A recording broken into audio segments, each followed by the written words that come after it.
technical difficulties, but we are here. We made it. Yay. All right. Hello and welcome to Exodus, trans angels on the run in a fascist dystopia. We're so happy And- about that, aren't we? We're so happy about this Yes. dystopia. Lovely. So, like dice through the dice tower, these are the gays of our lives. A group of therapists, educators, and spiritual leaders playing queer tabletop RPGs in order to embrace our identities, build community, and share the magic of playing queer games with queer people. Gays of Our Lives stream every other Sunday, starting at about 3, unless, the internet goes down for half of us, Central Standard Time. We will play queer games with queer characters and then talk about our experience. Want to know how to use games to build space for your queer clients? Check us out as we discuss how each game can benefit the queer communities we work with. Dun, dun, dun, dun. Announcements. I promise the announcements are coming. I forgot to do a setting on some things. So we have some announcements. The usual announcements on this Friday, 1/21, Friday Night Cast, will be streaming the penultimate episode of Kids on Brooms, Yelcapades. And that's going to be exciting. I'm very excited. We want to find out, what is Lex's father up to? Can we trust the professors? Will Calvin learn to charge his phone? Will Lexa wake up with her memories intact? Join us and find out. That's a really fun game. I really need to figure out that phone charging situation also, so hopefully Calvin doesn't feel too alone in that. Oh. Yeah. I think about you when Calvin forgets to charge his phone. The other announcement we have is we're starting a new show. Well, the first in a bunch of new shows we are starting. On 1/27, we're going to have tabletop transformations. Join Menachem and Tanya for the premiere episode of this show. Hey, Menachem, what's this show about? Well, growing up, I learned a lot about myself while playing games and discovered that people like those of us gathered here are using games in education for building social skills and executive functioning and in therapeutic settings. And I've applied the use of role-playing games in design and use to spiritual growth, exploration, and healing. So together, Tanya and I are going to discuss that intersection of games and spirituality. And we're even going to play some games, hopefully with some of the creators, and then discuss the different themes around spirituality that those games bring up. We're really excited for the premiere on the 27th. See you all there, hopefully. All right. And that is all of the announcements I have, but there are more coming. More exciting things coming from Cast Gamers. We've been busy. Very busy. Yeah, I'm As very you'll see, some excited. production quality will be upped. We got a whole team. Yeah. Go production team. I love saying the production team is working on the overlays and the videos. And knowing it's not just one person who's also And knowing doing it's a bunch of team other and it's stuff. really happening. Yeah. I'm so grateful. Awesome. Yeah. And it's really fun to work as a team on production stuff. So, but we're here for gaming. So let's introduce the game. Exodus is designed by Erica Shepard. Thank you, Menachem. And we'll put a link in the chat if it's not already there. It's It is coming. explicitly an homage to and interpretation of Transangelic Exodus by Ezra Furman.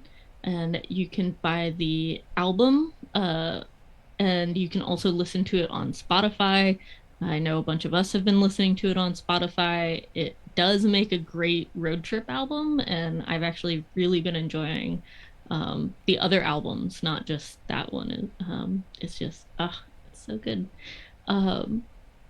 And you can find Ezra at her Twitter at Ezra Furman, and the Exodus is a role-playing story game, as we often play here on cast. I think that's kind of our thing, and Gaze of Our Lives, uh, about being on the run in a society that has turned against you. It's a story of angels on the road, making community as they go, and trying to find somewhere better. It's a game rooted in a time, an autobiography, and a plan, and a dream, and a fear, all in one. Exodus is a GM full or GM-less game, depending on how you look at it, based on Avery Ader, and hopefully Alder. I'm pronouncing. I think. No. Or Adler? Alder. Adler? Oh, Alder. sorry. Yeah, I'm a little bit far away from my screen, so, and there's some smudges, so it broke up. Sorry. Avery Adler. Alder. Alder. Thank you. Oh, I'm so excited to play this game. I keep stumbling over You my got words. it, Nina. You got it. Avery Alder and Benjamin Rosenbaum's Belonging Outside Belonging system. The game is for 2 to 4 players and usually takes 3 to 4 hours to play. Don't worry, we're pros, as I just proved by stumbling over my words, at extending one-shots to 4 and even more seasons. So we will have plenty for you to enjoy this game. We don't with do us. one-shots very well. No. No. Well, we did pretty well with the Wander Home one shot, but We Those, managed. but Menachem's already Yeah. talking about wanting to play that character again. So Yeah. one-shots are not one-shots here. it's hard. We get attached, don't we? We do. So 'Cause now we it's love time to check making characters is my favorite part, and who my characters are. But anyway, let's get into the game, and let's do that with a couple rituals of entering the magic circle. The magic circle is a game theory idea that when we start to play around a table or on a screen, the rules of daily living don't apply exactly, and we do a different thing, and then we come out, hopefully we do come out somewhat transformed in some way, whether we notice it or not. So to get into this, we're going to ask a couple questions and introduce ourselves. Mhm. So why don't we give a quick 1 or 2 line introduction of who you are and your pronouns, and like I said, 1 or 2 lines about each of yourselves. Lara, you want to go? I'll start. I am Lara Taylor Kester. I am a licensed marriage and family therapist in the San Francisco Bay Area, although I do not see couples and I do not see families. I work primarily with LGBTQ clients and geek clients, and I also stream on Friday Night Cast and do some things with the nonprofit Geek Therapy. Woo! And I will move it on to somebody else. I'm gonna call on. Let me call on Nina. You can go next. I did make a vow to always be by your side, so I guess I have to go when called on by you at least. So I'm married to Lara, if that wasn't already apparent. I am an educator in storytelling. I'm about to start my own offerings to share my knowledge with others through a little business I'm calling Stories Help Us. And I've been in the comics field for over a decade, and I've been a geek and playing RPGs since my brother started having me do one-on-one D&D before that was ever a thing. Because he knew he could basically be like, you're going to sit there and we're going to do this. And my fate was sealed. So I'm excited to be here today and to be experiencing so many different types of RPGs and getting to play with all queer peers and have some fun. Awesome. Oh, and pronouns are whatever occurs to you at any given moment. I'm happy to embrace it.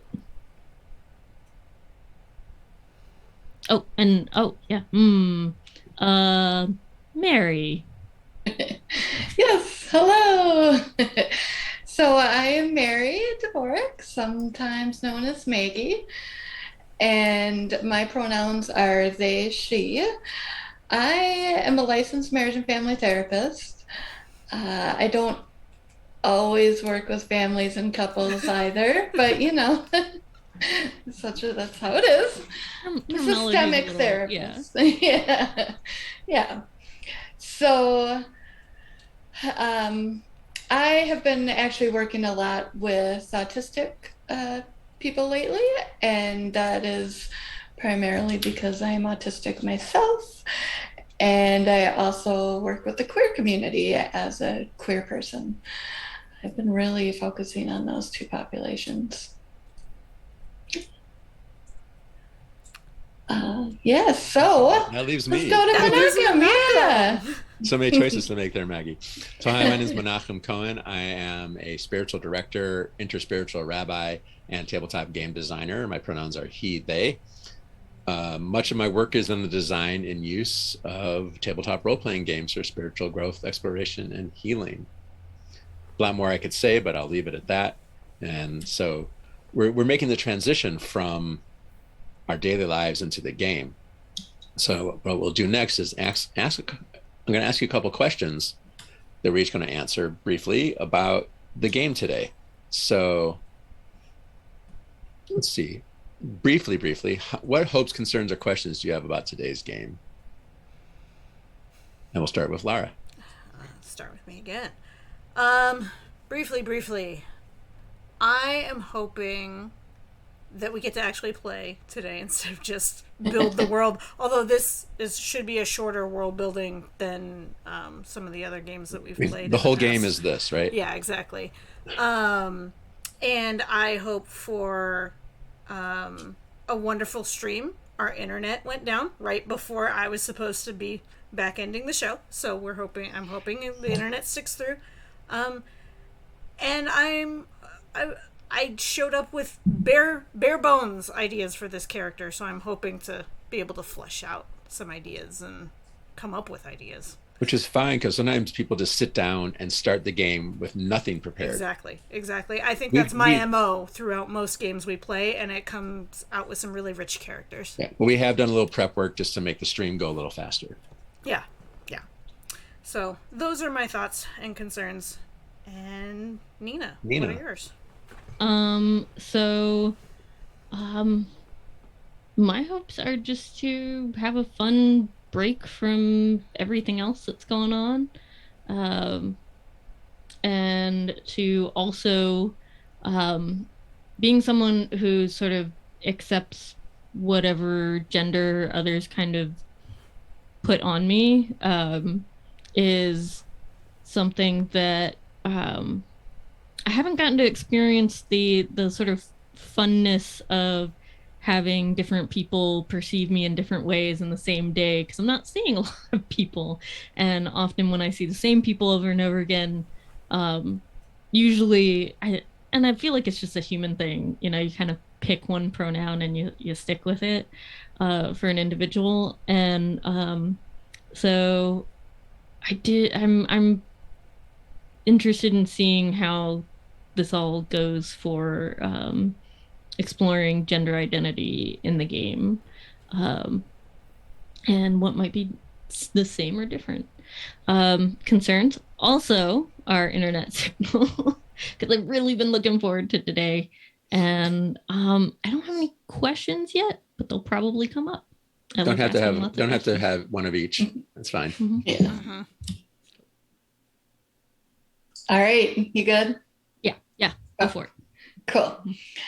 So my hopes, concerns, questions. My hopes are that I can channel my 16-year-old emo goth self, but insert the known queerness. Yay. and just have fun. I just love playing with this collective group of people because y'all are so kind. And that's because it's related to a concern. My concern is that I won't know the rules of the game and how to play as well as everybody else. So Sorry. But I know y'all are gentle, so. Got it. It's You got kind it of and we hard to got break you. the rules in belonging outside. Right. That's I true. do love that about the system. Yes, but I take them so literally. I just want to do exactly what it says. Mm-hmm. Remember, And maybe that makes it again, harder. there aren't that many Yeah. rules, right? It's Yeah, that's true. And Yeah. that can make it harder, right? yeah. Yeah. All right, Menachem. So this past week I hit a wall, and I'm learning how to. I practiced for a long time, but learning how to hit a wall and say, "Oh, that means it's there to lean on and rest." So I've been doing that, and I confess when your internet went down, I had a little bit of relief that, oh, maybe we won't have to play today. Though I'm really excited for this game and looking forward to where it goes. So next question, and this will be the last one. Why did you choose the playbook you chose? Which is hard to, I guess it's a little bit of introduction to your character. Just tell us why you chose the playbook. What led you to that playbook? I had a really hard time picking my playbook. I was torn between the Guardian, and which is in the original set of 4 playbooks, and then the Present, which is in the companion. I ultimately landed on the Present, partly because I rolled a die and did evens or odds and picked it. But You're a gamer. I am a gamer, and I didn't want to leave it up to chance. But then Nina told me, your feeling about how it rolls will tell you if you want that playbook or not. And so I stuck with the Present. The Guardian had some things that, like, I think I could work on and get to parts of my personality.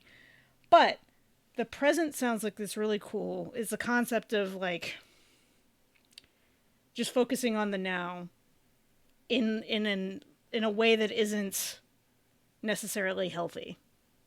And we as therapists, spiritual directors, we want to focus on the present in a healthy way.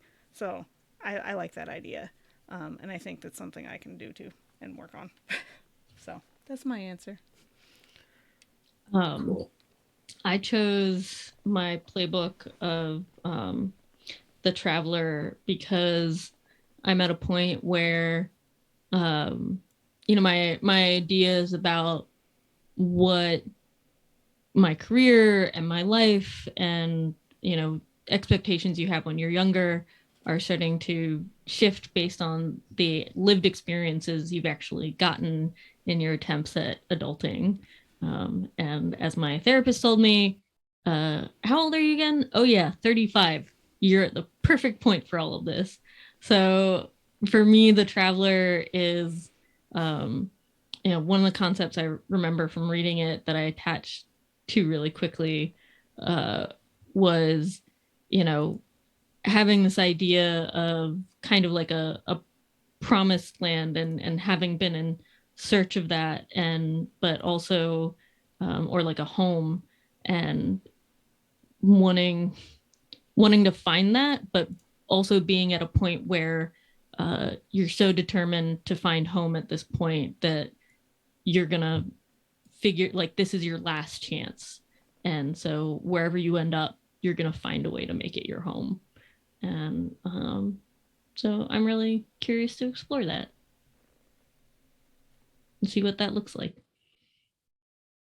Oh, Maggie. Awesome. Yeah. So I have to admit, I didn't look at them until like Friday or Saturday, like yesterday. Okay. So when I initially looked at them, I only saw the original 4. And so that's what I chose out of. And I narrowed it down to the Guardian or the Dreamer. And I was like, oh, okay, Lara chose the Guardian, potentially, like, maybe. And I didn't know your choice. So Right. I was like, well, it's so late. Like, I can't act like I haven't chosen yet. So I just went with the Dreamer.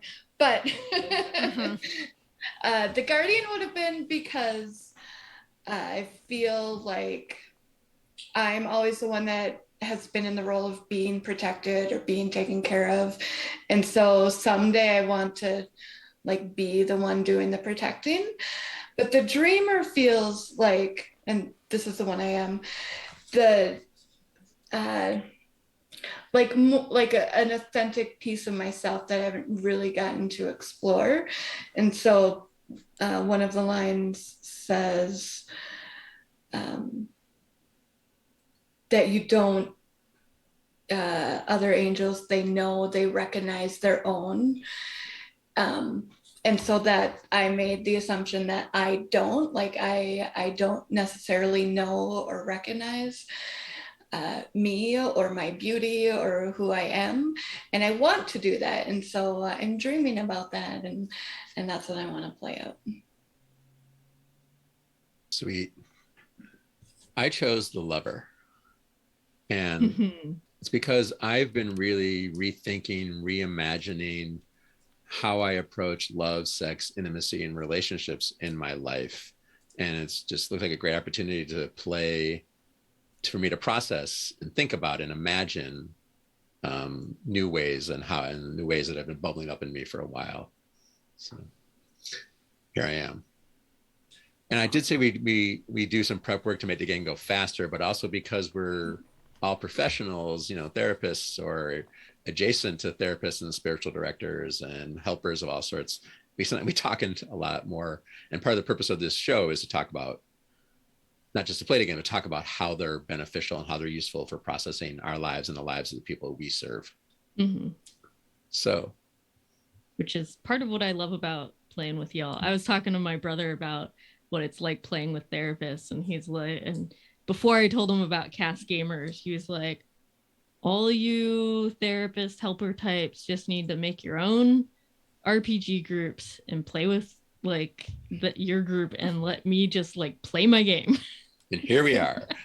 So I was like, your wish is our command. So yeah, I love processing games. To step into the magic circle, the last part of the ritual is the name ritual, where we say our player names, the group repeats them, and then we say our character names, and the group welcomes the character into manifestation. So again, we'll just go through the same order, and then we'll start play. All right. Well, I'm Lara. Hey, Lara. Hi, Lara. And I'm playing Wheels today. Hello, Wheels. Hey, Wheels. Hi, Wheels. And I am Nina. Hey, Nina. And I am playing Moisha, or my friends call me Moy. Hey, Moy. But if you're not my friend and you call me, you better watch out. Hi, I am Maggie. Hi, Maggie. Hey, Maggie. Hi, Maggie. And hello, I'm Alex. Hey, Alex. Hey, Alex. Welcome. Lovely. I am Menachem. Hello, Hey, Menachem. And I am playing the lover whose name is Lover. Welcome, Lover. Hey, Lover. Hey, Lover.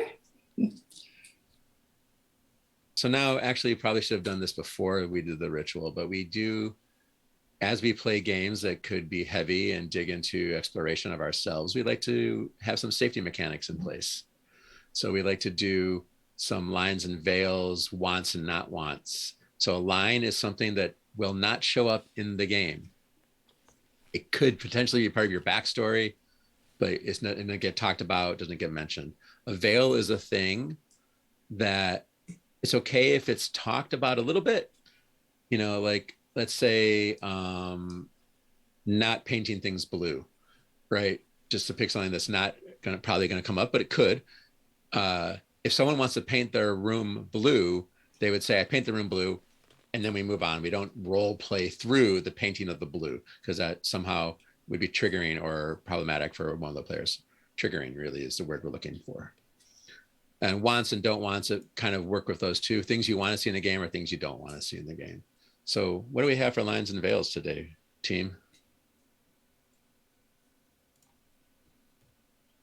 Well, I always ask, please, nothing up the nose. Okay. Thank you, Maggie. That's a perfect place to start with. I, you know, I don't think we're gonna run into it with this group, but I think for some reason, very graphic descriptions of any kind of like genitalia is not something I'm okay with playing, especially like live and on camera. And for me, other stuff, sometimes lines and veils can be somewhat difficult because I want to be open to pushing some of my comfort zones with things. So I'm never, I like using like more like the X cards and the sort of fast forward, rewind, retcon, that sort of Well, stuff. we can introduce that now since you brought it up. Oh, sure. Did you want to talk about it, or Right. should I? Okay. So, other things you can do is basically when things come up that make you uncomfortable, you can do an X card with like, some people do just like a little hand signal like this. Some people do like a big X, so it's super noticeable. I'm being distracted by my own aviator glasses in my video right now because of my ADHD. But I'm like, oh dang, I look really cool. I'm such a dork. Yes, you are. So the other safety tools that I like to use are basically what you find on your remote, or for those of us that are old enough to remember VCRs. VCR. I would hope that everyone on the stream remembers VCRs. Well, on the stream, Yeah. but not necessarily everybody Yeah. watching. Mm-hmm, mm-hmm. So I'm hoping there's some younger people out there who are benefiting from watching.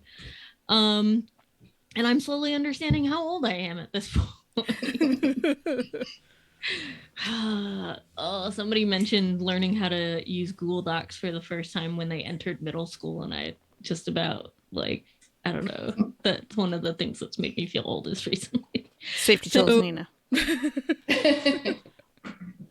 I can't do like eye expressions with these aviator glasses. That's the only downside. And I like rolling my eyes a lot. So back to the topic. You have, normally we're in the play feature. You can pause. You can ask to fast forward through something, which is kind of the veils thing, like Menachem mentioned a moment ago. And you can also ask to rewind and kind of replay. The biggest thing when you bring that up in gameplay is to, for your fellow players to really not challenge you on it. The only kind of asking for reasons why would be only to make sure that we don't touch something that creates an issue in the future, but not to challenge or say that it is ever wherever people's comfort levels are, that's what it is, and we're going to respect that.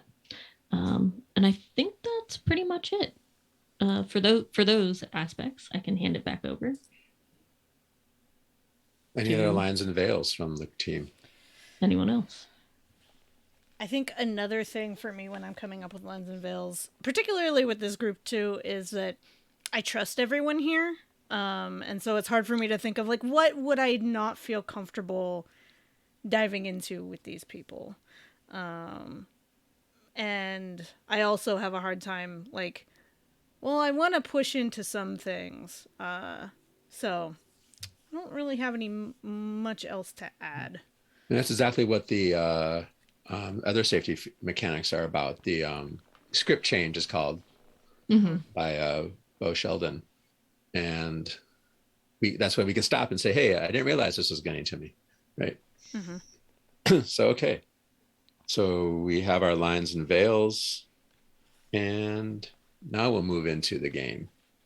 So I'm going to, usually in Belonging Outside Belonging, no dice, no masters games, there's no dice or no masters, no game masters, but often one person has read the book.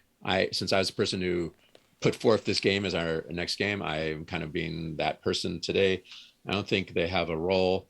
I'm going to do a good amount of reading aloud from the book because there's a lot of good writing in this book about gameplay and whatnot. So I want to share a lot of it.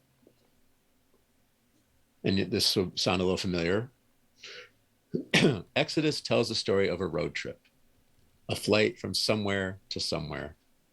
You, we, the players, will take on the roles of characters on this trip, as well as filling in minor characters you meet along the way.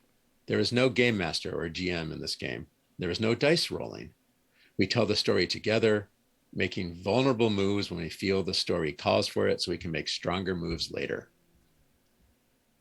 So now we're going to introduce our characters and our playbooks.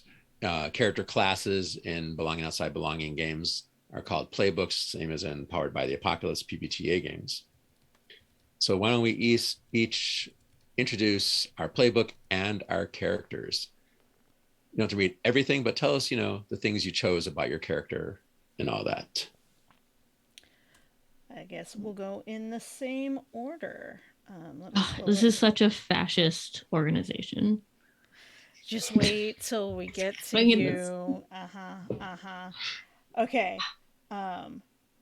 We have a nice spreadsheet that shows us all of our characters and all the things that we actually chose, and the font on mine is really hard to read, but I will get to you can change your font. It's okay. I know, but right now I can't. So okay. I'm just going to do a little bit about the present. So the intro for the present is: you hit your hand against the dashboard in rhythm to the song.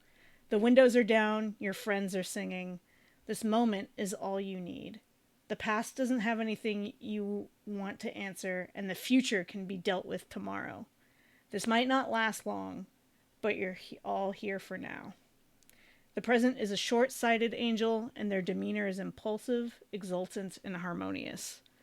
I think I forgot to mention earlier, a reason I chose this one is it has a lot to do with music and how you use music to deal with emotion.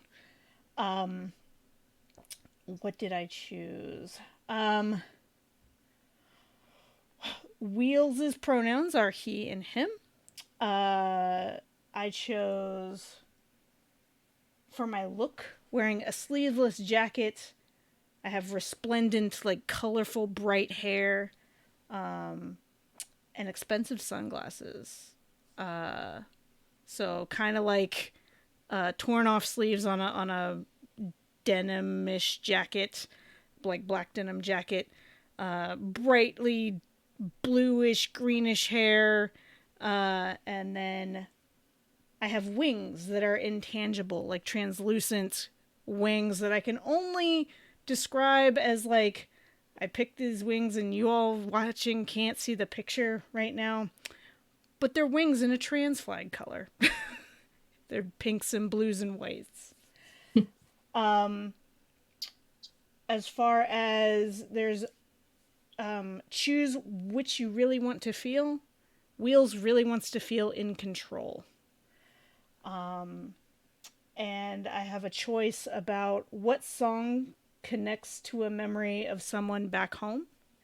And I chose a melancholic song that I'd heard through closed doors. And I think that is all I need to share with all of you at this time. All right. So, as the traveler, as Moisha or Moy, you've done this before a dozen times, a dozen ways. You've been fleeing your whole life ever since you could fly. This is the last time you'll run. If you have the strength for one last journey, you may never reach a promise, or if you have the strength for one last journey, you may never reach the promised land like the one you tell stories about, but you'll find a home if you can make it one. And I'm excited about finding out if I'll find a place that I can call home, and if I can find hope, and what I can learn from my fellow travelers and what they can learn from me. For my look, I've got some stuff, so I was like, yes, I'm gonna get into character. But in addition to this kind of look, I'm also older and have a nice gray beard. If only it's gonna be as nice as Menachem's, I can only hope.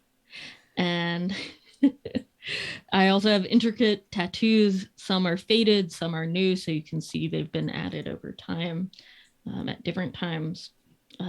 My face is tired and sunburnt, and I have a fairly functional style. So most of the things I wear are because it serves a function in some way. It keeps the hair out of my eyes or the sweat off of them. It keeps me warm or dry. And my wings are mostly, people can only see the wings on the back of my worn leather jacket, basically stitched in. And I'm not going to reveal some secrets about that jacket, uh, but you might see some feathers kind of poking through from, like, kind of coming out of the bottom of the jacket, but they don't look in terribly great condition, and maybe like they've been weathered a little bit. And I think, um, you uh Wheels, you shared what songs connect to a memory of someone back home, right? Yeah. So then I will share that I'm the person who from back home came this way before me is a biker and on and off lover named Z, who once saved my life.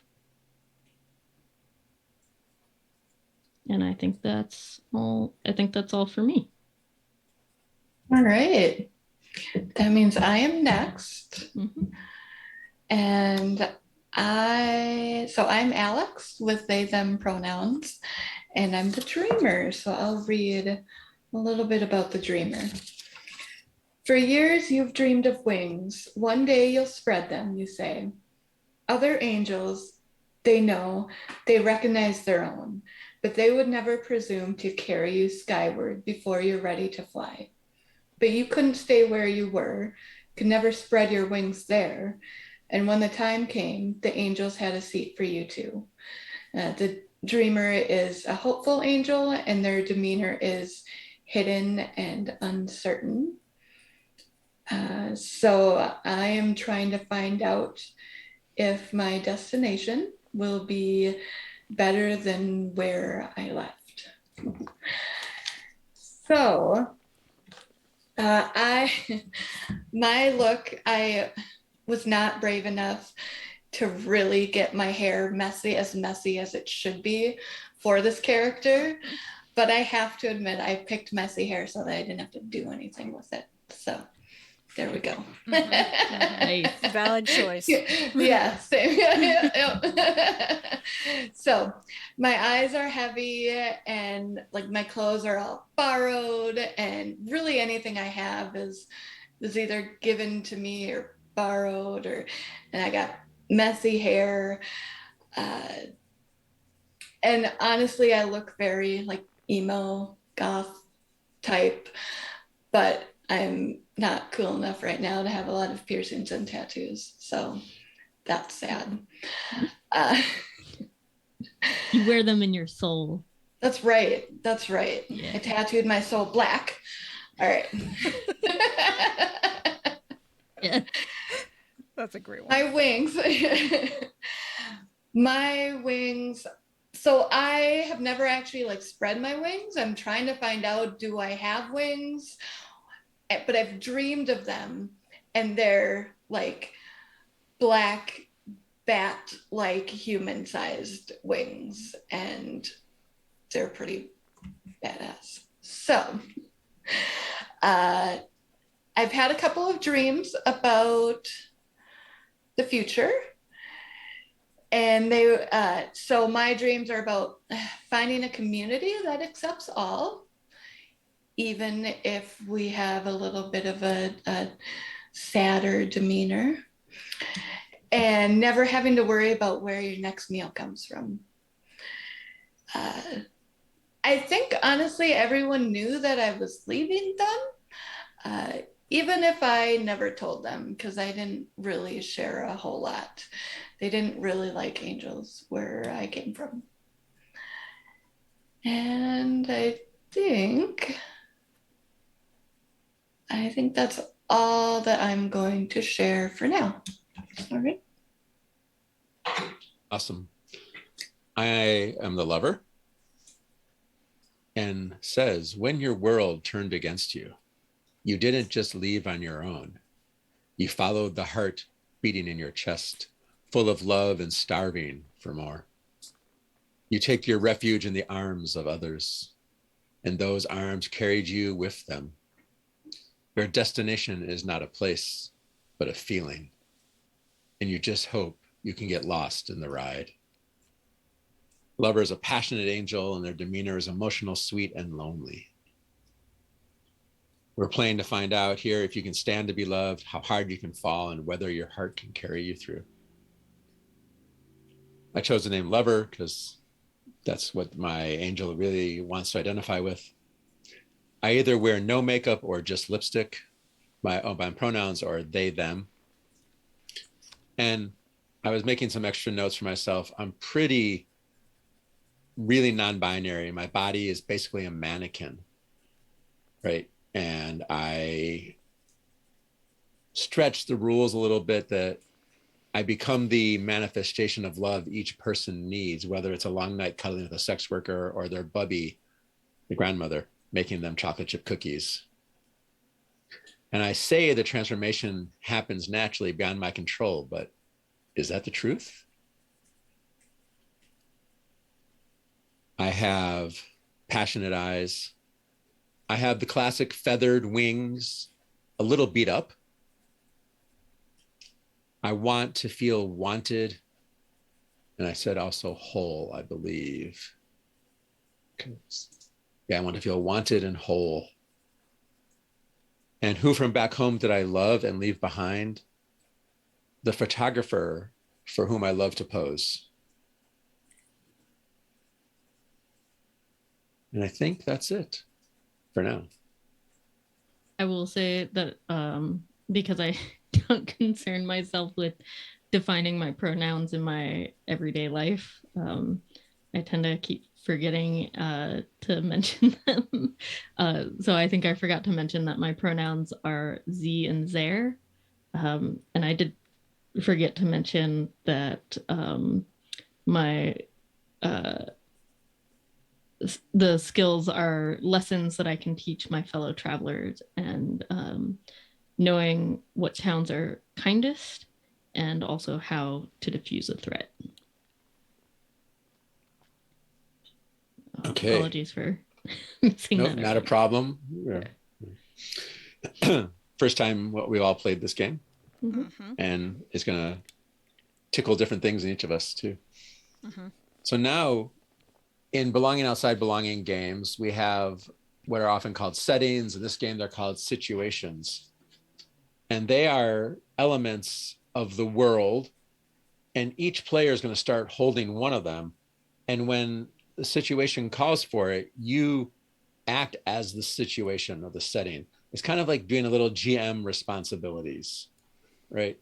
So we're going to introduce these situations and make some choices about those situations, and each start with that one. We'll pass them around. Like if your character enters a situation where you're buying supplies and you have the supplies situation, you pass the situation to some other player so they can handle the grocery store or whatever it is that you're doing to get supplies. So the order is benefiting Lara the most here because you get to pick which situation you want to start with first. I think I want the road. All right. So circle 2 things to add to the story. So I think we decided we're going to pick, but I want other people's kind of input on what they want because we're all delivering, we're building this together. So the road, monotony, speed, danger, breakdowns, chases, traffic, time limits, and checkpoints. I kind of like the idea of us having a breakdown at some point. I think I want breakdowns to be part of our does anyone feel any strong about any of the other ones, or if they don't want breakdowns? It's part of a road trip. It is part of a road trip. I spent time at junkyards on road trips trying to find parts for my windshield wipers and such things. Even with a brand new car, Nina and I have been on a road trip where our storage, our roof rack thing, broke. Yeah. So that was also brand new. That was also brand new. Yeah. So breakdowns. Anyone have any opinions about anything else? I'm trying to think of. They all look good. I mean, how fascist is this country we're in, right? Yeah, we haven't built our world piece yet with the dangers so, and all of that. We're going to do the map next. Right. And start talking about the dangers, but this starts giving us a sense just how bad it is. I kind of feel like some good ones either might be monotony, chases, or checkpoints were some of the ones I was brought to. It's funny that you pick monotony and then chases. Very different things. Well, that's what I'm saying is like they those things provide different things that can move the story forward in different ways. Like monotony could give us as characters some good time to chat. Chases would give the person who's the situation like some really active moments. Checkpoints create suspense. So if I narrow that down, does anyone have any favorites of those? Or as when you're playing the road, do you have a preference for how you want to play that situation? It's interesting because I think breakdowns already slows down things. So maybe chases to speed things up so that we have this balance. So if we're going to go fast, we want chases, or is this simply speed? Oh yeah, we could be either. Could be either, but do we want to be chased? Yeah, do we want to be chased? CHASED? Not the other way around. Yeah.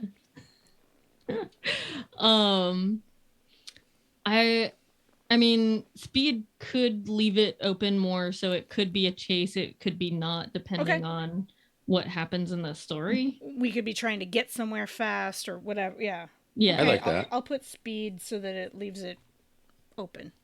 Yeah. Okay. So the road is breakdowns and speed. So then Nina gets to pick the next of the settings. We invoke the road when the next leg of the journey is long or uncertain. So let's see.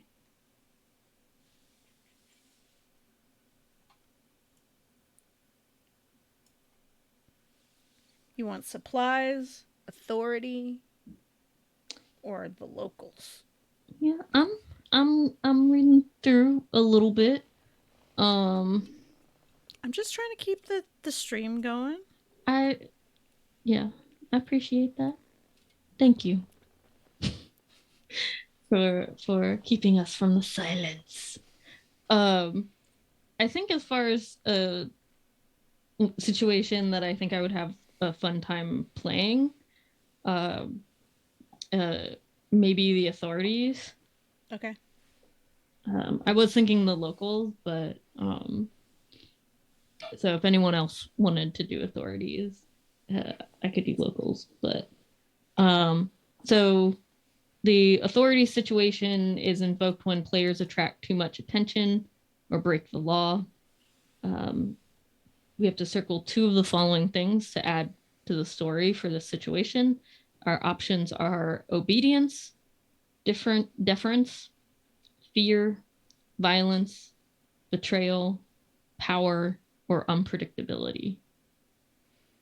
And this is where we really try to decide how intense this is going to get with the authorities. Yeah, what are you, this is one of the few chances you have to choose how the authorities are going to treat you.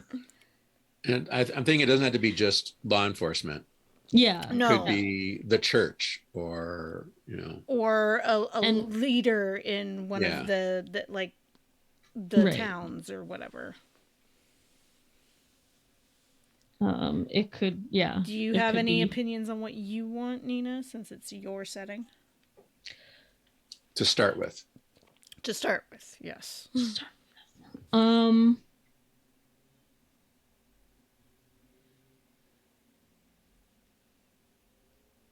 I feel like betrayal is always a fun thing to play around with. Okay.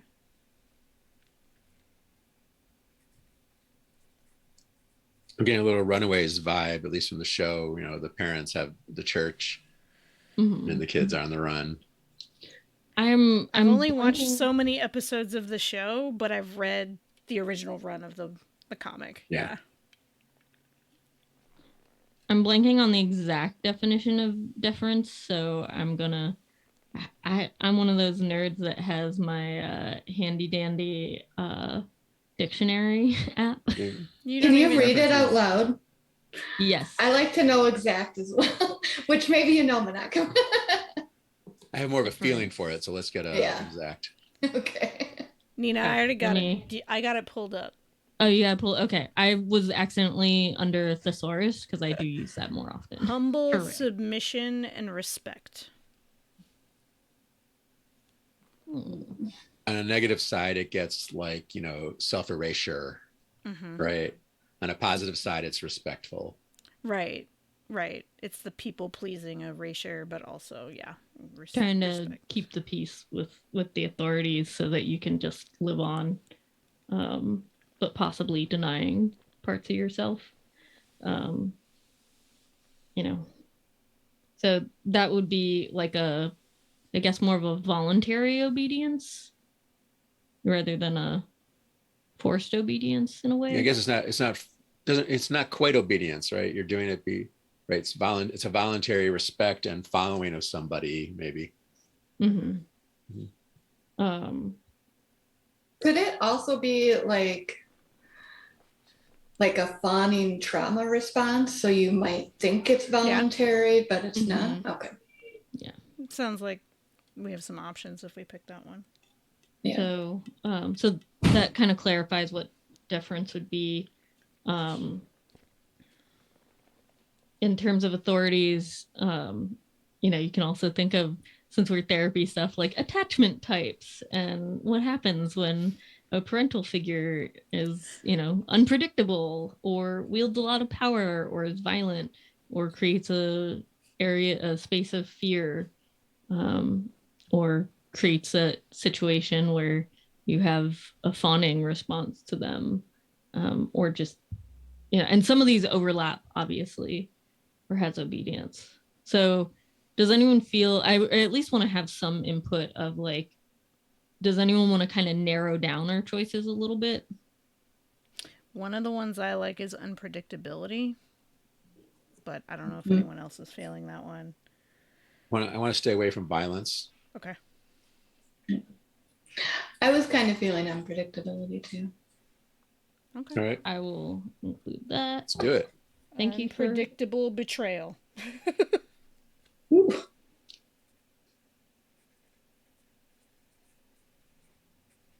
Maggie, What situation would you like to play?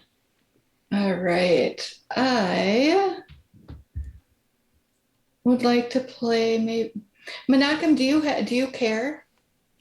I hadn't really examined them too thoroughly, so I'm good with what was left. Okay. I'll play supplies then. Okay. So supplies is invoked when you need something you don't have or use up something you do. And the two things that we can add to the story are collaboration, petty theft, mutual aid, suffering, frustration, scarcity, and protectiveness.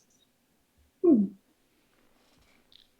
kind of feel like my character would gravitate to petty theft at times. I want to be gay, do crimes.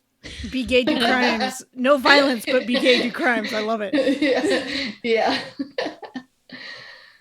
I mean, that phrasing isn't about being violent to begin with for No. people that actually understand what it Yeah. means. Exactly. So that fits well. Yeah. I think that also fits for my character. That's the one I was thinking of, because like I would like a world with people not wondering where their next meal is coming from and that kind of thing. Okay. What's a But you little do or petty don't want theft that of world. fascist? I do. Okay. So that then you can find the one where they don't have to worry about. Right. Yeah. You know, we're talking Disney Aladdin situations going on over here. Yeah. That was in a past life regression of mine. I was Aladdin, basically. Anyways. I love it. So, is anyone having a feeling? This is hard. Yeah, it is difficult in terms of like, and that's the thing about being us all being like caring professionals. What do you want? I want to make sure you feel included. I don't want to like jump in. How about an underground mutual aid network across the country? Oh, Okay. That could be interesting. Okay. Yeah, kind of talking about what does that look like? Because we're going to read about it later, but in a fascist dystopia, the game still says it's also about hope. Right. Mhm. Yeah. Then let's do that. Let's do petty theft and mutual aid. I feel And like that those go and- together really well. And that doesn't mean that the other things don't come in from time to time, except for like, you know, Menachem said we want to stay away from violence, so that can stay out. The book says exactly that. Feel free to bring other ones in, but check with other people if they're okay with them. Because I could see in this scarcity being a thing. Yeah. Right. Especially in Maggie's idea of like people don't know where their next meal's coming from. Right. So we steal and have underground mutual aid because things are scarce. Yeah. Yes. Right. Got it. So that leaves the locals, which is invoked when we encounter strangers or enter a new town. And the two things to add to the story, the list is solitude, conformity, fear of the unknown, novelty, evangelism, mistrust, and exploitation. Are there any of those that pop forward for you, Menachem?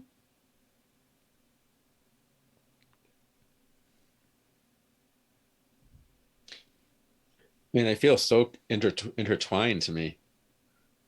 Yeah, I think that is something about some of these choices is wondering if like obviously there has to be a thread that connects them in the situation, but sometimes like that conversation we had about like, well, what exactly is deference and how is that different? It feels like we're building a world where people don't know where their next meal is.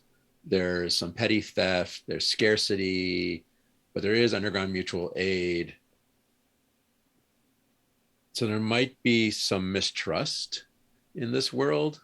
Mm-hmm. You know, strangers, you gotta be careful around those strangers. But if they know the code word or if they convince you otherwise.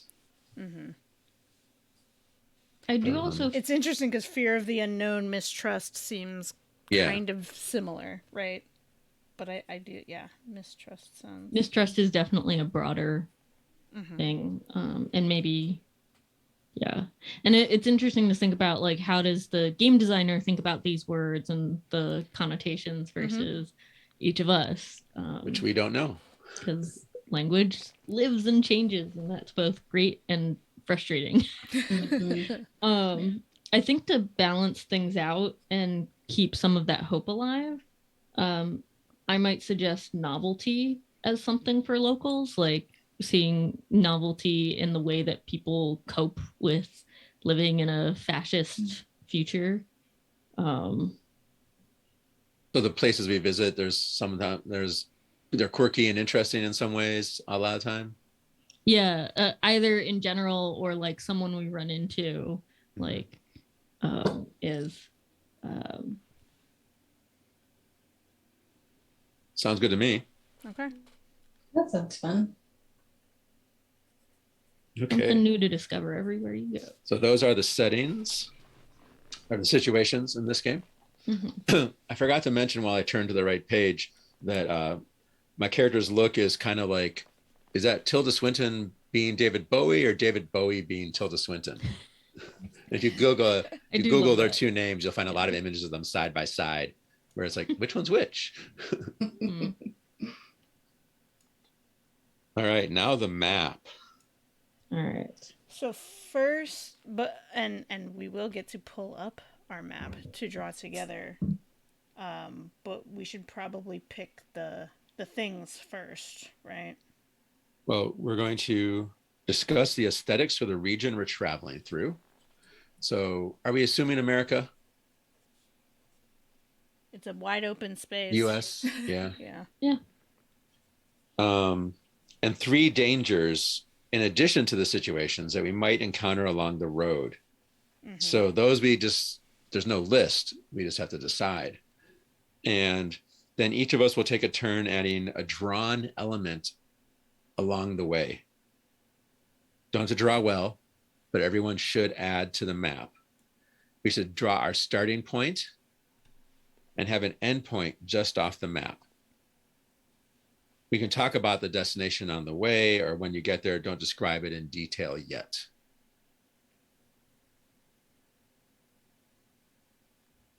I'm feeling really compelled to have our destination be water. So either like going to the ocean or going to the Mississippi River, which is like the ingathering point of East and West mystical and spiritual energy. Can even go to the headwaters of the Mississippi, but I don't want to get too detailed about that now. I think I pointed at Maggie because they're up in Minnesota.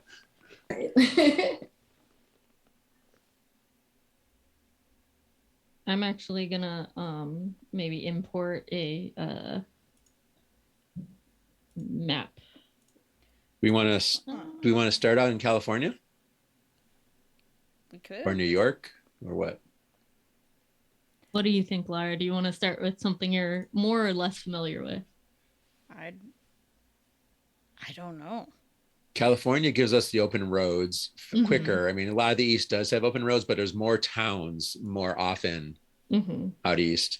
I would imagine in a fascist world, my imagination goes that out West is a little freer. That's how bias. I felt when I grew up on the East Coast, and it's a little bit more mixed than that when you're out here. Yeah. I just remember we went on a road trip with a friend of ours from Singapore. Singapore is the size of like San Francisco. And we were on the road and she was just yelling in the car, "So much land!" when we're driving up and down California.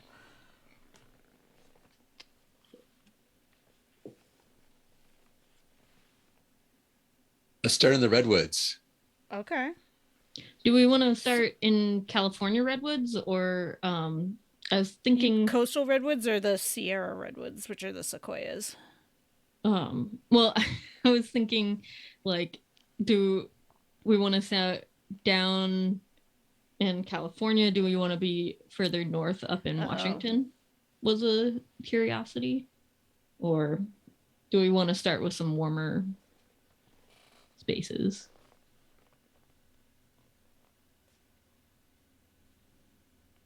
I don't know. Are the spaces warm, even though... It kind of depends on the season, too. Are there seasons anymore? Is it just, tornadoes and tsunamis, and as we did not want to go towards the ocean then. Menachem, did you say yours doesn't have a list for the dangers? No, dangers we get to choose. Or mine has a list. Oh, maybe. Oh, sorry, it is on the roadmap page. I forget. Forgive me. Well, you're looking at a book. I'm looking at spreads, right? Yeah. Oh, we get 3 to 5 visuals too. Never mind. Oh. I was focusing on kind of, yeah. We can start on the West Coast somewhere and head.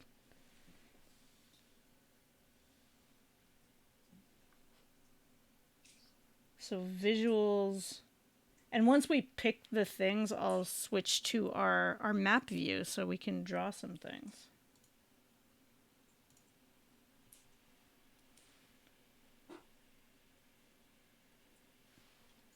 There's a lot of things under the visuals.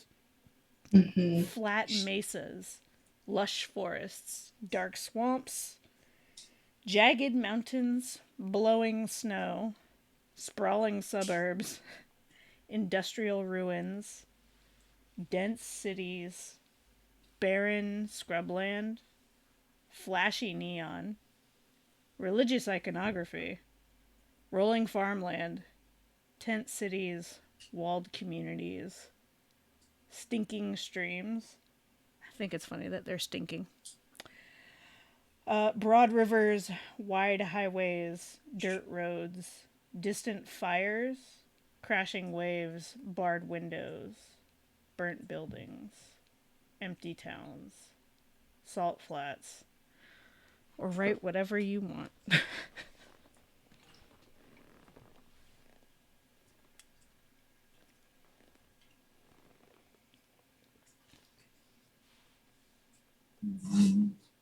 Are we talking? Are we thinking we're on the big highways out in the open? Or are we thinking we're doing back roads? It's interesting because it says wide highways, but I'm thinking like 1-lane highways, right? Okay. Like the 1 to 2 lane, maybe at the most. Mm. Like I think of like in California, it's I-5 that goes up and down the whole state, and there's other ones going across the country where it's just 1 or 2 lanes and a bunch of nothingness, but sometimes there's stuff. You know, or here in the Midwest, we have the state highways that run through the farmlands, and it's 1 lane each way most of the way. Mm-hmm. Oh, We got Kayla to says vote for county roads county in the roads. chat. So that'd be 1 lane roads that sometimes are dirt roads. Okay. Because sometimes it depends how far out you get. Sometimes they turn into gravel. That's true. Right. I want to see tent cities maybe. Okay. Wait, did we Or- say county roads was one of the things? So It's like not one of the choices, but- instead of wide highways or dirt roads, we're doing like 1-lane roads or county roads. Yeah. 1 lane each direction. Yeah. Yeah. Yeah. Yeah. Well, sometimes those gravel ones end up being pretty tight squeezes. Mm-hmm. This is true. We don't have those like county roads out here, but we have similar roads. Okay. I can visualize. Tent cities? Okay. Yeah.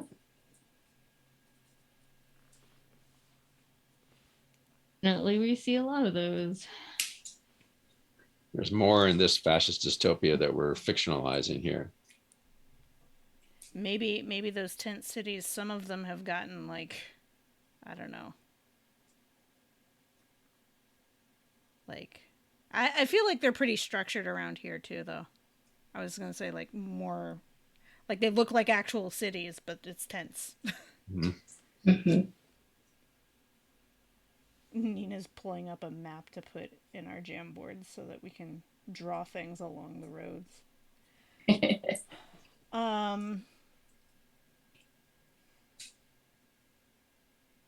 I think this is major highways because it's so. But we can out. still draw things. Nina, did any of the descriptions pull? See, there's enough for each of us to be able to pick like one, and then another one. Let me. Or Maggie, while she's looking at something, does anything draw you? Yeah, I was kind of thinking industrial ruins, but I don't. Ooh, yeah. Yeah. Okay. But you don't what? Sorry. I just didn't know if that went with the type of roads that we're talking about.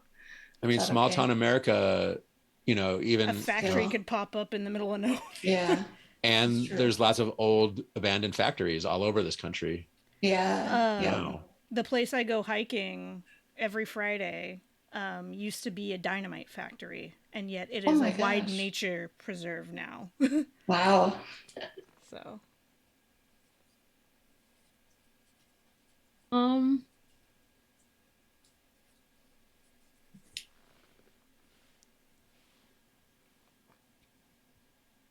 Hmm.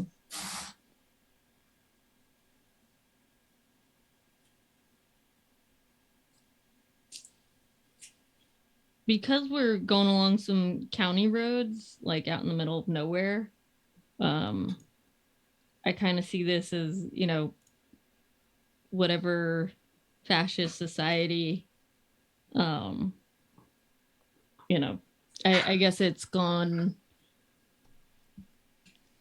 to something other than just like deforestation is awesome. So I'm thinking maybe adding lush forests for part of those county roads, like places that have been so abandoned by humanity and society that they've kind of, just gone into wild, unkempt What's that states. people say? Rewilding. Yeah.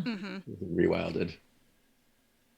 So is it like, are you picturing like there used to be structures and stuff there, but the wildlife and everything has grown over that? So you might be able to see some stuff or find it if you look under it. I think there could be some of that, but there wouldn't be a lot. Like these were places that were maybe already a little out of the way. And then, as with other situations where like people can't make a living out in the middle of nowhere, that those places become even more abandoned. So I love the idea of the ruins. Some of the ruins have been overgrown. Yeah, I like that image, Maggie. So yeah, I'm totally cool with that incorporation. A little bit, yeah. But just not like there's a huge city underneath this. Yes, yes. Oh, like here's a, somebody this used to be a house, and Gotcha. Yeah. Somebody one more. Anyone favorite toy is left behind or something.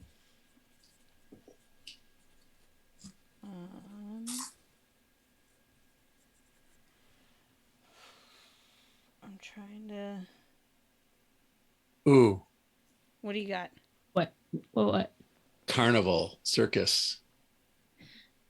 Okay.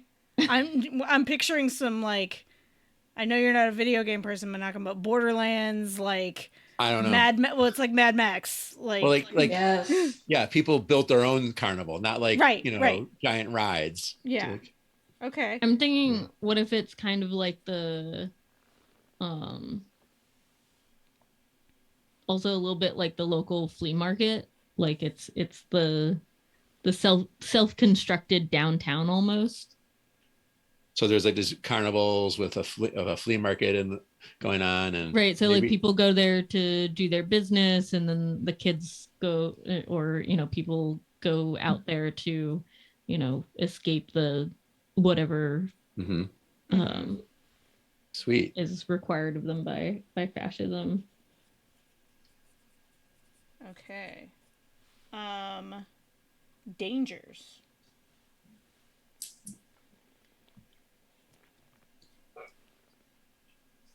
I think that crumbling infrastructure is kind of something that we've been describing already.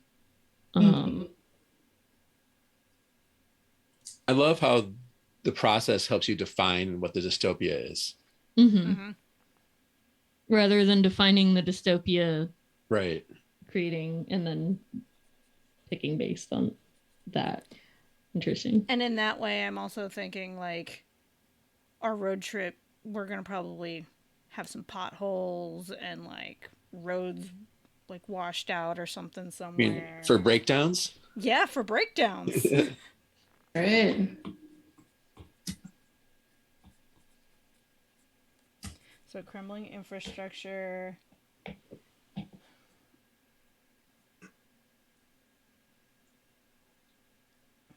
I'm like deadly temperatures is one of the things. I'm like, do we want to get that close to our future? One thing I was wondering is in terms of the fascist state of things, is our enemy like in one way or the other, it's like the whatever fascist leadership there is. But is it like an organized fascist leadership that has that has soldiers and martial law and stuff like that, or is it stuff where it's fascism has like left people to fend for themselves? It feels And less hands-on what we're describing. yeah. Yeah, like they've retreated, and Well, and each individual area has probably gotten their own like corrupt like leaders and So thinking hostile gangs might and we be. also have you're also a biker, mm-hmm. right? So you might, that feels connected. Mhm. Hostile gangs. Okay.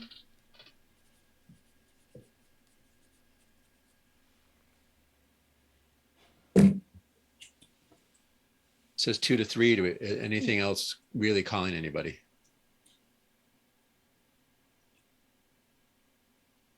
Not necessarily.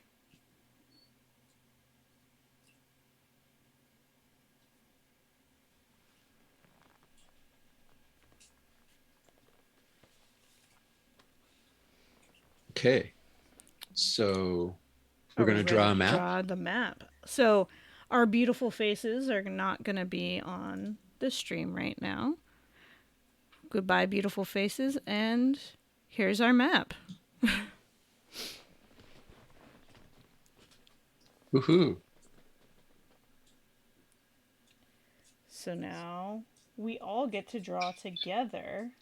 It says we don't have to be good at drawing, right, Menachem? Right. You All absolutely right. do. As Nina's sitting there with her iPad Pro and her Apple Pencil. I found out I can chew on the end. That Nina which was really supposed knows have- how to use. That she actually knows how to use. Yeah. It's true. Look, she drew that Kinda. map of the U.S. while we were talking. No, I did not do that. So Right, I was wondering, so- is it better to have something like this, or since it's crumbling infrastructure, I was actually thinking maybe it would be better for me to do like a satellite or You could just draw some. Well, you could just draw some like. We don't need that background necessarily, but like draw some pathways. I mean, let's just go with it. Yeah. And then we know where the major highways used to be, at least.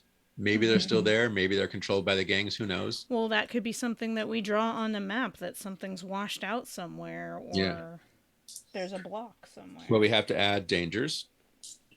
We can. So where are we starting?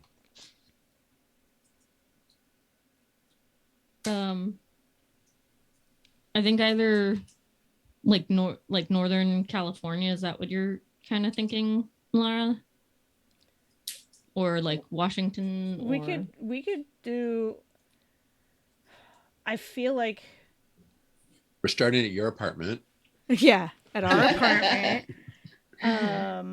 Oh, look at Nina pulling out that satellite image. But like somewhere, ooh, I'm thinking like let's go from like somewhere up in like Humboldt County, which is like has been a rural area. Mm-hmm. It's big trees, small towns. Right now, it's the pot growing capital of California. They're probably really organized with their own personal militia up there, huh? In the fascist dystopia. Mm-hmm. They gotta protect themselves and protect the pot.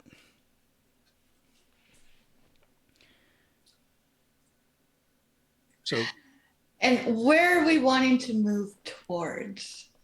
We're Because we don't have like we want to get somewhere right in a direction, but it says to have the destination off the edge, right? Yeah, because that'll kind of tell us here. Like, yeah, right, Lara? Yeah, somewhere around there. Okay. so If we're thinking about like what the actual future might be as a dystopia, California might be going away. Right, so maybe that Into the spot that ocean? Nina just drew is right on the ocean now. Yeah. And so we might, and if we want to go to water, we could like go to the Great Lakes, or like the middle of the country is probably safer. from certain climate From crumbling. stuff. Yeah. All right, so we're headed to the somewhere in the middle. We'll define that as we go. Yeah. Yeah. I like that. Heading inland and away from the population centers. Yeah.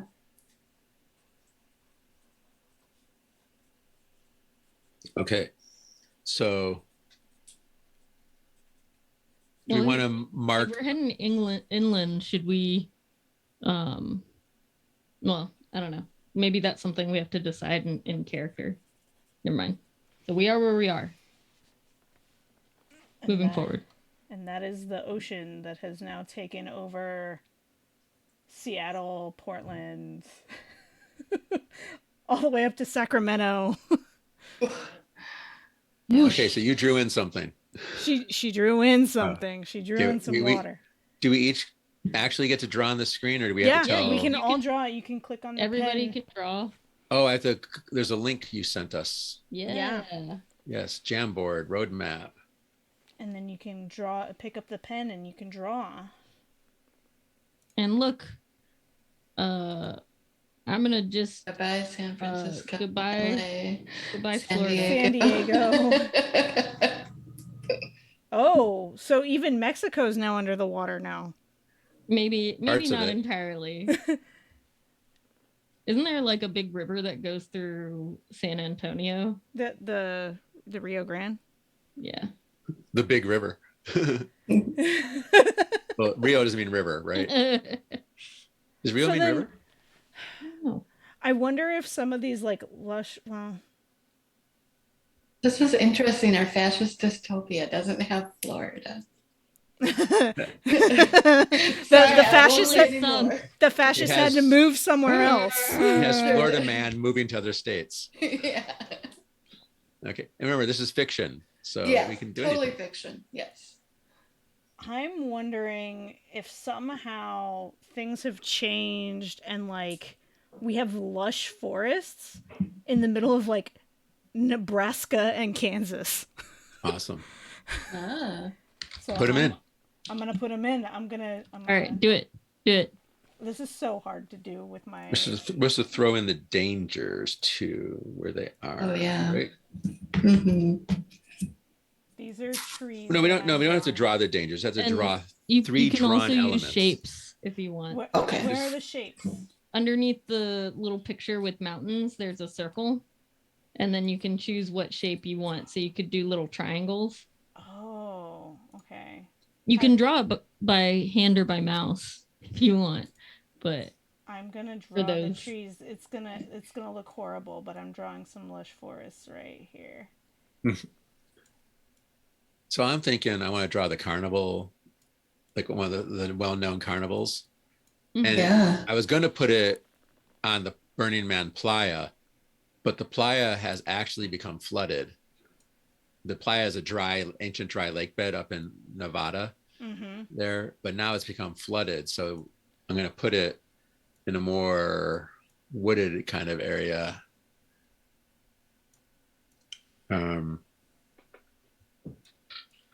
or you're saying now actually in real life. No, it's in the game. Oh, in the game it's become flooded. Yeah. Yeah.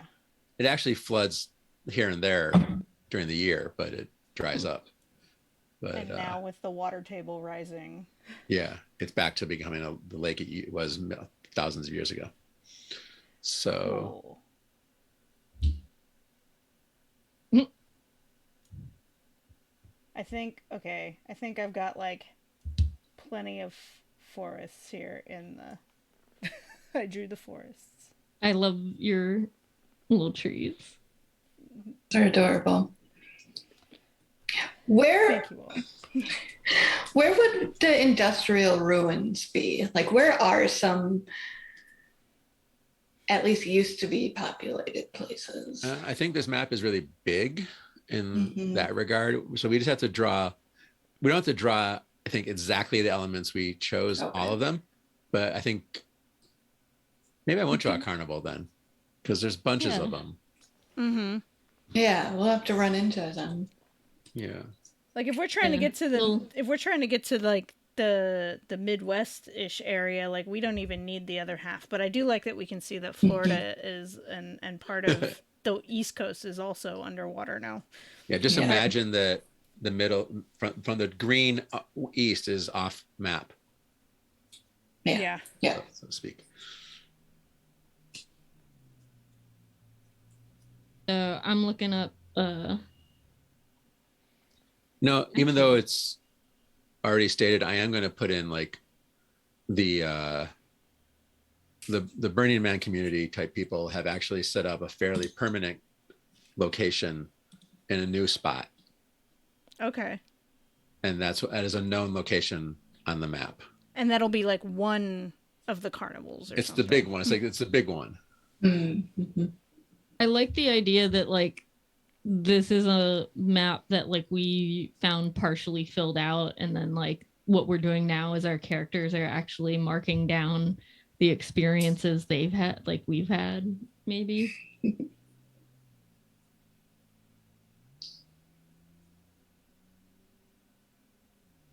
Oh, okay. So you have to have photos in your account to search for a photo. All right.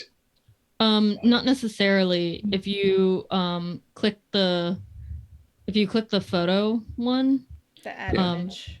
you can go to Google image Oh, search Google image search. I clicked the instead of wrong upload, one. and then insert.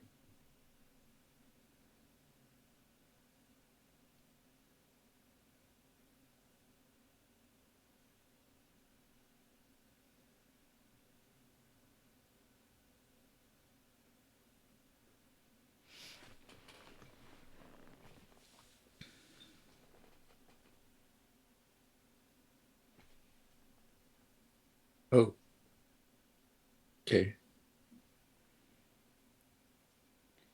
And then you can move it. I like this idea that it's like somewhere near like where Salt Lake City used to be or something. This like like this big party in a very previously uptight place.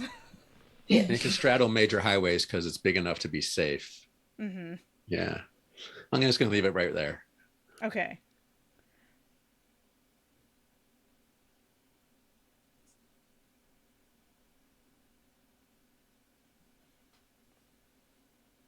That buffalo keeps throwing me off. I'm like, buffalo there? Yeah. Right. Like, if you're going to make a map, you're going to feature buffalo. But buffalo in, what is that, Wyoming? Wyoming. Yeah. Right. I've never heard of Buffalo, Wyoming.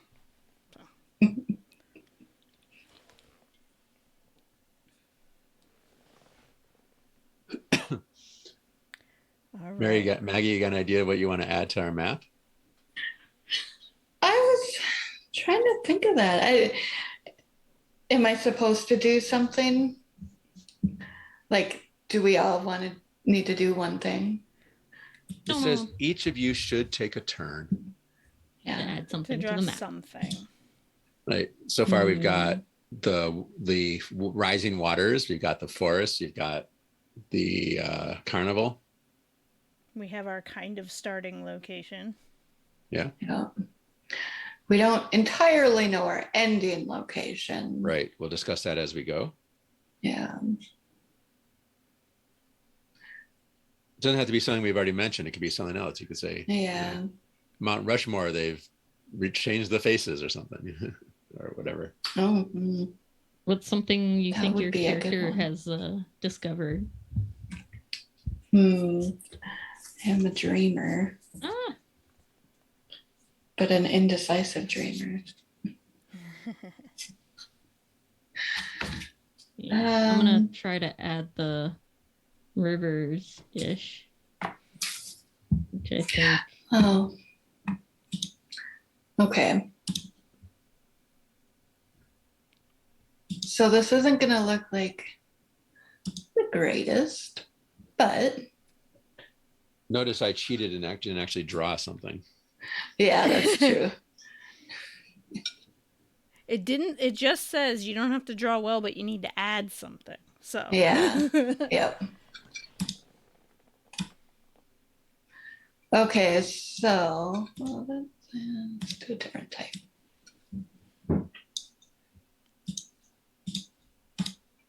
So there's been some unfortunate fires and stuff over Okay. this main road area, like this whole area. So it's like burnt out, maybe like if there's been storms, it's like washed out things and it's kind Yeah, of yep. barren.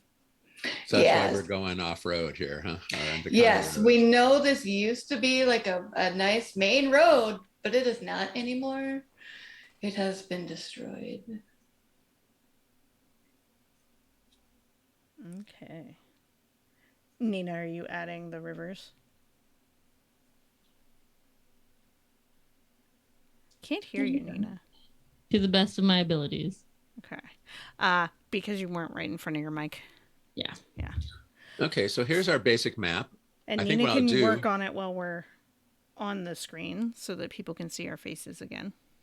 Our lovely, Yeah. lovely faces. and then I'm going to read a little bit about how the game is played, and then we're going to do our character connections, our bonds, and then we'll take a break, Okay.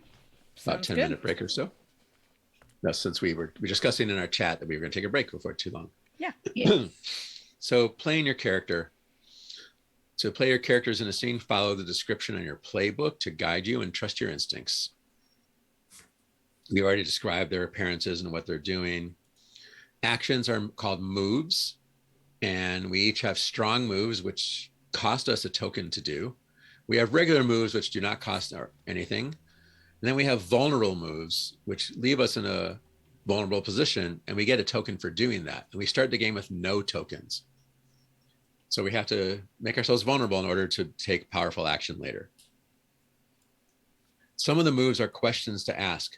We ask this question to player, not to characters, right? So we can get little inside information, narration, kind of like information that the characters don't hear necessarily. We also have lures, which each of us has a lure, which when we go to bonds, we'll each introduce our lure. If someone responds to your lure, they gain a token. So let's do the lures. For example, my lure is whenever someone asks to hold me in their arms. So when it invites my love in, they gain a token. Okay. Does anyone else want to share their tokens since we're here? Yeah. My window. My lure is if you ask me to help you escape the moment you're in, you get a token.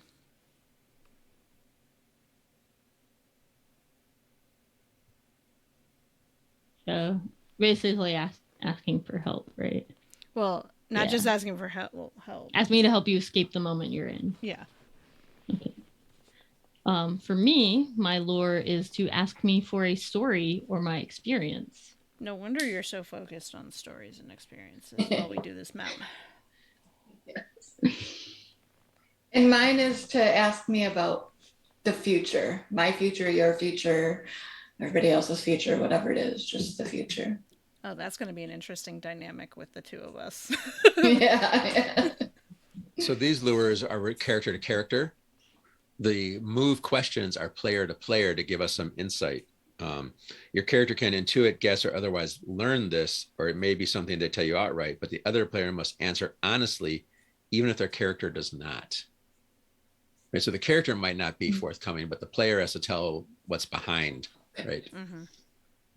Minor characters come up, and any player whose character does not have a major role in the scene will play the minor characters, the NPCs, the non-player characters.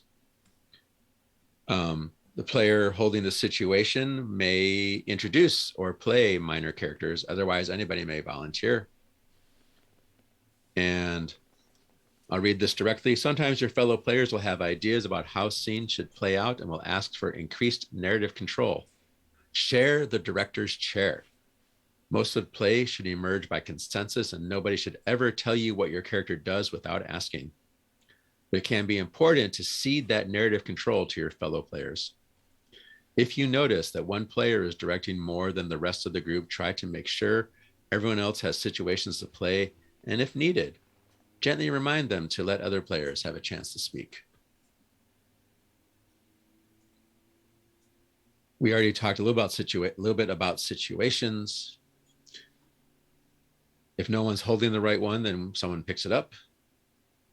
And the player playing a situation isn't in charge of the game, right? But does get to make decisions for that part of the setting while holding that situations.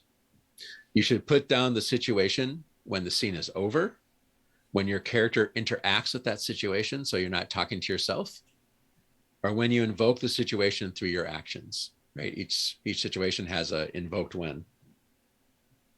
And now I think I'll save this last part to read until when we get back.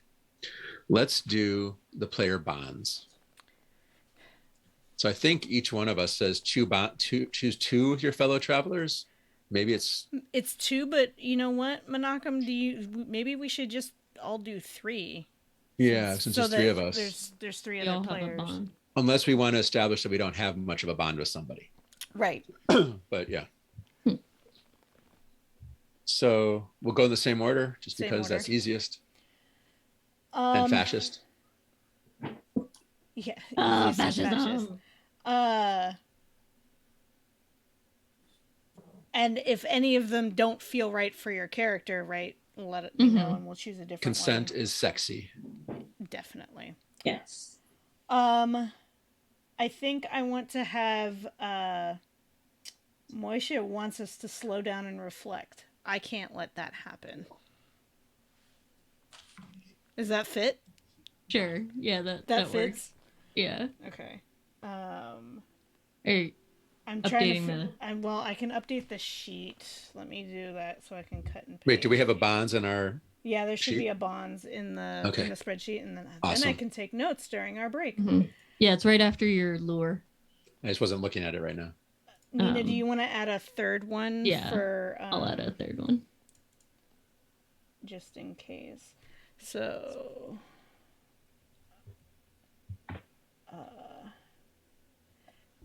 what's the next one that I want to pick? Let's see. Menachem, would this one fit for Lover? It says Lover is a fantastic performer and I need to hear them sing again. Like if we're in the road trip in the car. Yeah, that'll help me, perform. You might love me if I perform. Okay, we'll do that one. And then I love how simple these ones are, but then we can also and for Alex, one night it was just me and Alex awake and we connected. Don't have a story about that yet, but maybe we will play to find out. Maybe. So then it's Nina's turn. I think that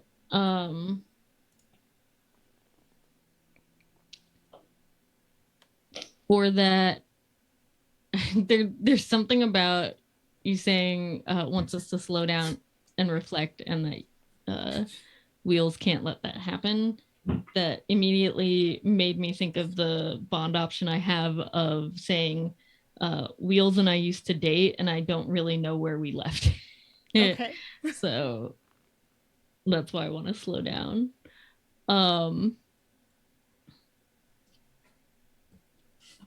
Okay.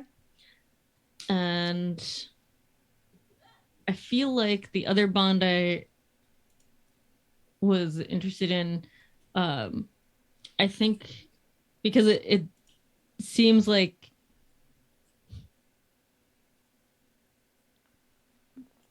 let's see.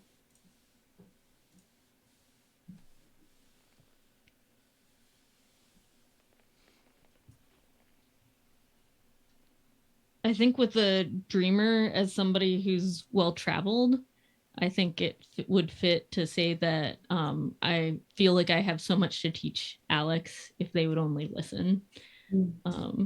But that there is something really alluring about your dreamfulness. And somewhat similar, I feel like I hadn't spoken to Lover in years before this trip, but we used to be close. Oh, okay. Is that all right? Yeah. Yeah. And sorry, Alex, I didn't hear if you were okay with the bond that I listed. That. Yeah, for sure. Awesome. Thank you. Yeah. All right. So I'm gonna write mine down on the sheet when we're on break so that everyone can see. Right. That's fine. Because there's a lot going on. Same. Understandable. Yeah. So let's see. Moisha was the first angel I'd met in person, if that's okay with you. Okay. And then Wheels, I'm playing off yours. Okay. So I told Wheels the way I feel once, and they were kind enough not to mention it ever again. That sounds right on point for Wheels. Nice. And then I feel like I saw Lover in a dream before I ever met them. Is that okay, Menachem? That totally works because I feel like Alex doesn't want us to get closer. Mm-hmm. And I was like, is it because of a dream? Is it because you don't like me? Mm-hmm. You know, what is it? So, yeah. You know, so we'll find out. Yeah. I trust Moish never to hurt me again. Okay. So that implies that you hurt me once. Yeah. But I trust you. I not to do it again. Deeply. Yeah. And I actually think I just trust you in general, but you know. And Wheels and I kissed once, but only the once. Okay. All right. So we are just about ready to play. Yeah. That sounds like it's time for a break. Yeah, we're gonna take a break, come back, read a little bit about the game could be heavy. We're gonna talk a little bit about that when we come back, and then we'll jump into play. Awesome. See you all in 10 minutes. We'll be back in 10 minutes. Ooh, right on the hour. Good job. Dang. All right, see you all in 10 minutes.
And we're back.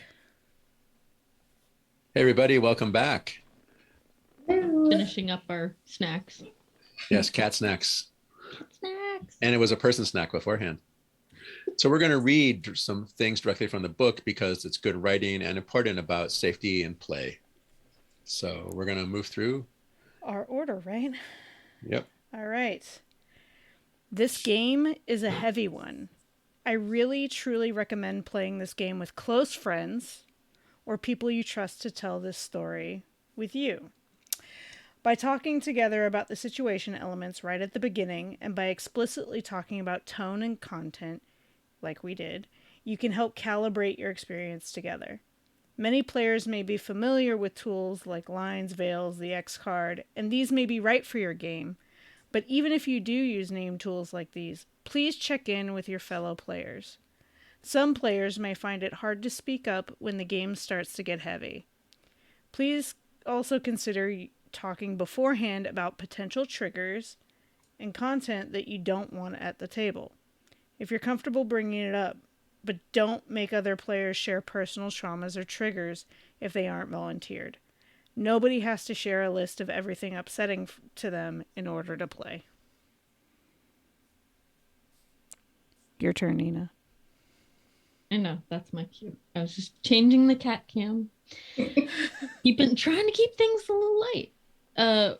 When you're playing and things come up at the table that you don't want to see in your game, things that will make you have a bad time while you're playing, it can be really hard to bring them up at the table without feeling like you're bringing unwanted attention to yourself or on yourself or ruining other people's fun.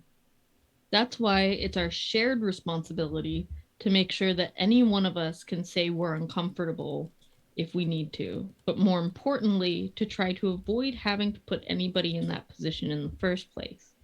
When moving into particularly heavy or dark territory, it can be better to ask, hey, is this what happens? Than to take those steps without checking in. Asking what happens next or suggesting but not declaring it gives other players a chance to suggest ideas you hadn't thought of. But more importantly, it gives people a chance to say, no, let's not have that be what happens next. Go ahead, Maggie. When or if things move into a space in the story that might be difficult, any player can ask for increased narrative control. If a player asks for that increased narrative control or to direct a scene a little more, they are welcome to share why they would like to, but do not have to. And as noted under playing characters, the reason might just be, I have a good idea for this scene. Please do them the courtesy of not asking unless they volunteer. This increased narrative control may be as simple as saying, I need this scene to go well, or I don't want this to go a certain way, but may also include changing plot points, rewinding, and taking a different path for the scene, or ending the scene and leaving the resolution off screen. It's fine to draw attention to this if talking about it and why is helpful to the player, but it's also fine to treat this like any other scene without drawing attention to why you would like to have the increased narrative control. Finally, keep it hopeful. This is a story about hope for the future, about how we can lift each other up. A story about existing when survival is resistance. About existing when survival is resistance. Felt like reading that again. A story about finding times and places where we can come together for each other. This is a game that leans into familiar sadnesses that a lot of us can probably recognize in ourselves and in our communities. But don't let yourself wallow in them. If you find your game getting increasingly bleak, introduce plot elements that let you explore the moments of true joy and love and support that our community is capable of showing us. Let your characters learn and grow and change, and let them win some. Feels kind of hope punk. It's a little bit. It's hope punky. Yes. Yeah. I think that is the vibe. Yeah. And I think that's part of why I'm excited about it. Is it's not just like digging in. Everything sucks. And it's always gonna suck. It's not grim dark. Yeah. Yeah.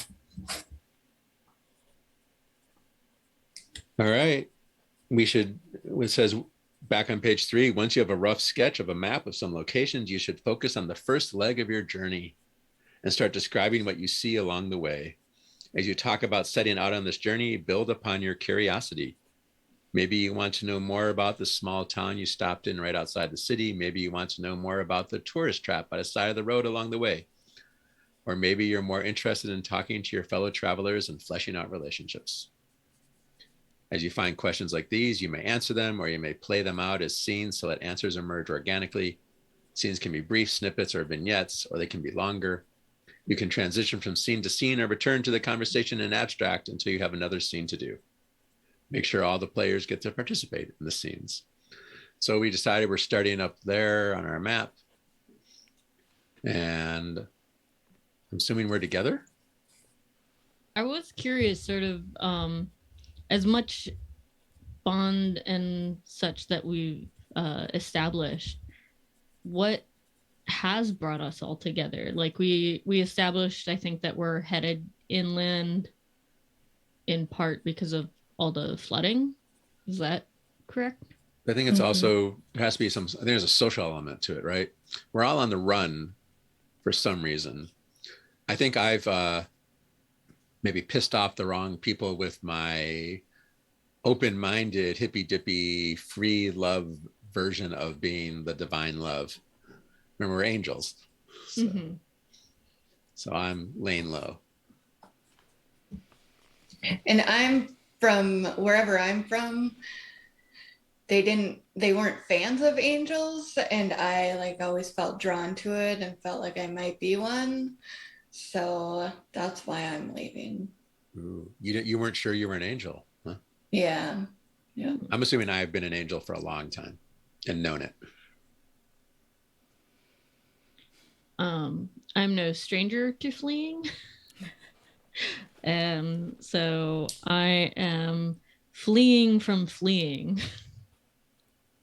I think that I've landed with a pretty hopeful group.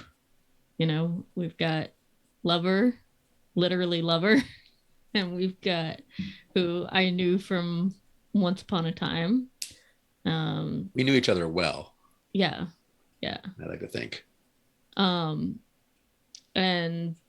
I think that maybe at that time when we knew each other, maybe I parted ways because I wasn't ready for as much hopefulness as you might have had. And but now maybe I'm ready. And Ooh, you're leaving is what was when you hurt me. Oh. Yeah. So I'm not gonna do it again. And for Alex, like you've got such a you're starting on your journey away and finding yourself, but in I think a much more hopeful place than I was. And Wheels, I think that, you know, even though you're not future focused, I think that there's something about your focus on the present that makes me think that even if we don't find this like promised home I've been talking about, that you might find a way to convince me that it's the right, that it can be a home. So that I'm like, okay, I think this is my crew. I think this is gonna work. Well, and it's interesting because with the bonds we just created, you're like a pin. You're like a piece of glue. If you think about it, you and Lover used to be close. We used to date. And you're the first angel that Alex met. So you're connected to all of us in that kind of way. In like at least in a past kind of way.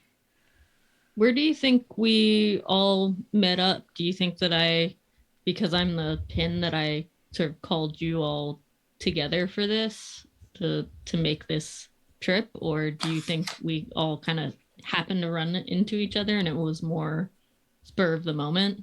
Think maybe you heard I was in trouble, so you came and found me. Okay. What kind of trouble did I hear that you were in? I pissed off some of the wrong people. Oh, right. With your Like loving maybe ways. because they didn't like that. Sometimes I took money from what I did, and sometimes I, Mm-hmm. was in orgies or something. I was like, that's not right for an angel. Yeah. Hang on. What about you, Alex? Like, so I came to try to rescue and make sure that Lover was safe. And then how did we meet? If I was the first angel you ever met, is this our first meeting, or had you met me previously? I think we did meet recently. And so, like, meeting you brought me to this journey. Okay. Like maybe I ran into you on my way out to get to Lover, and you were kind of maybe like hitchhiking out, and yeah, I knew I needed to go somewhere and do something, and there you were. maybe didn't have a direction yet, and Yeah, You had a dream to go to a certain place. I sure did. Yeah. what about you, Wheels? What about me? What? How did I draw you into this? I think you knew, like, that I also know Lover, so you're already like that you're like, hey, maybe Wheels wants to go on this trip. Wants to go somewhere with us. Because you don't know, we don't know where things are left, so. Mm-hmm. Where are you running from? Well, wouldn't you like to know? I don't want to talk about it. Okay. I think that's a very Wheels answer, right? I'm just trying to find something new. And if it's okay with you, I think that, like, even though I don't know where, Wheels and I left things, I know that you're in for stuff at the spur of the moment. Mm-hmm. So when I had to book it to help get Lover, I knew I could count on you to. Are you traveling with me to find Lover, or did we meet up where Lover is in need of help? Like, are you with me when I run into Alex, or? No, I think we travel separately to go get to Lover, and then that's where we're all gonna end up meeting up. Because remember, your bond is Moisha wants you to slow down, but you can't let that happen. Mm-hmm, exactly. So you've got some urgency. Yeah. So I'm like, no, I'm gonna get there. I think I'm literally stealing a pickup truck from like the last person I had some arrangement with. That going to be our Wheels for the the it doesn't have to be, but I think it makes sense that I'm doing some petty larceny. You've got a pickup I don't know if a pickup truck is petty. Or he won't notice. Maybe it's petty in this time. I'm borrowing. Yeah. Yeah, or like you said, maybe they have 4 pickup trucks, and maybe they're one of those people that's doing well with the fascism. Yeah. Mm-hmm. They need love too. Yeah. And Kayla in the chat, Grand Theft Lover. So, do you want to start like after you fleed, or do we come upon the scene like as you're fleeing, and like are we in safety yet, or are you? And I got the truck. So let's meet up and load your bike in the back, and so maybe like last night we we stayed somewhere that we met up with Wheels, and then we went to drive to the location in the wee hours of the morning, like maybe like as soon as you have any like vision of sunlight so you can see around a little bit. And that's when we show up to rescue you, and you're, you know, sneaking out a window to steal this truck or something. Is that Sure. sound about right? Okay. Yeah. So you offered for me to put my my bike in the back of the truck, right? So Yeah. Was I on the like back of your motorcycle? Yeah, I just kind Okay. of said like hop on. Yeah, gotcha. Unless you have a form of transportation you wanted to include. I don't, and I'm also not great at walking or doing things like that. Well, it's a king cab truck. We can all sit in the Mhm. cab, you know. All right. And Wheels, what kind of transportation had you had? Is it something you're bringing with you, or is it something, or did you? No, I abandon think hop I in? might have hitched a ride with somebody. Okay. Yeah. So all we have to do is load up my wheels. Follow me to Denny's. Yeah. Or How are we getting Is this there damn cycle up in the truck? Hmm. Can somebody give me a hand here? we'll find a board. Make a ramp, yeah. Ramps, come on. Do you guys see any boards around here? No? We'll find a broken fence. Does somebody want a plank? No. Okay. All right. Wheels, can you help me like grab another one of these fence planks? So I'm gonna grab one and just I'll go grab one too. give it a good yank.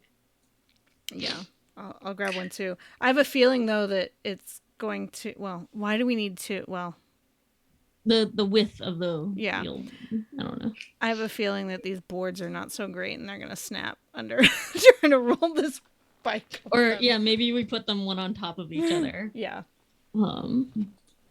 Wheels nail side down, please. Thank you very much. Get off my back! You just told me to get the plank. And then I'm gonna grab one side of the motorcycle, and I'm gonna say, Wheels, can you push from behind? Alex, can you grab the other side of the motorcycle, and we'll push it on up there. I can try. Don't worry. Just make sure that, you know, that doesn't turn. Okay. I'm just pacing in the road, Yeah. or in the parking lot that we're in. All right. Let's get this thing going. All right. And so, just because I'm not the kind of person that's big on confined spaces, despite the fact that there's room for me in the cab, I'm gonna jump in the back with my my one true lover, my bike. Just make sure. I just want. What? I just have a flash of Lover turning into a motorcycle for you.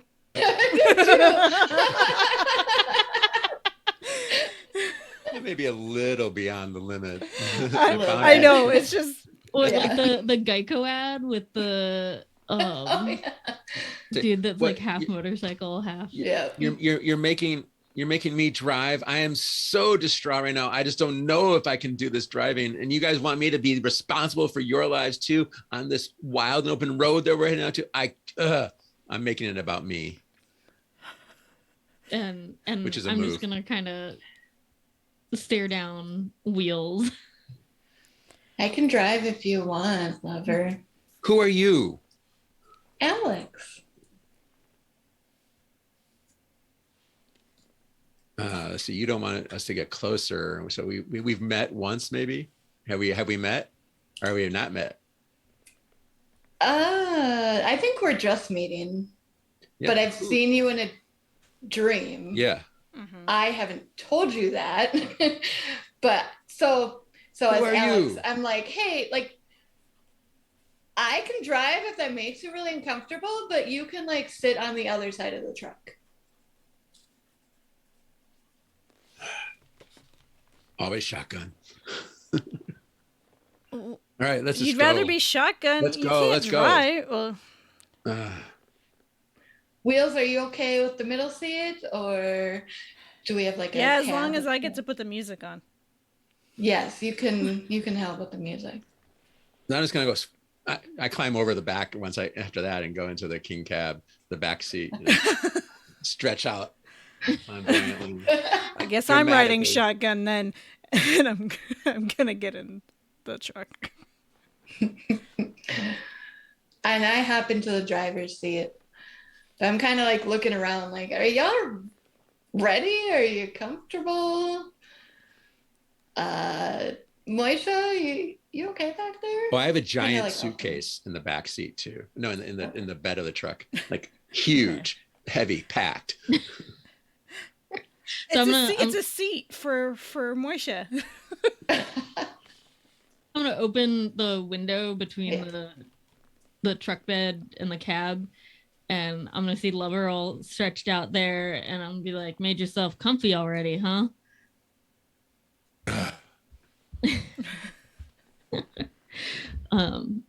Never. That soften. I soften a little bit when you say that.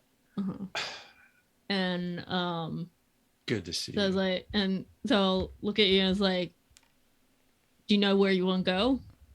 Away. Then let's get out of here. You are always so melodramatic. And then I look up to see who's driving, and I'll be a little bit like, so. Just heads up, I've never been on these roads before. Like who's having the new kid drive? We're on the run. They might be able to drive better than me. I don't know. That is true. I've seen your driving. I love that, Nina. One of my moves is drive recklessly, so. I mean, Wheels, do you want to drive? We're already in the seats. Let's just get out of here. Yeah, we'll save Wheels for when we need that kind of driving. What kind of driving are you talking about? You know. Will you just go? Okay, so to me, it seems like everyone's at least settled in the truck, even though we're still discussing things. So I just start driving the truck.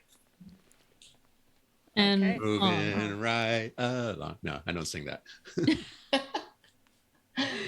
So, I'm gonna just kind of be sort of like with one arm kind of like through the hole between the cab and the back, and kind of like just looking back and forth, just making sure nobody's tailing us, and also like backseat driving directions out to not the major highway, but like the next like second most, like the truck routes, because we're out in California, so we don't have the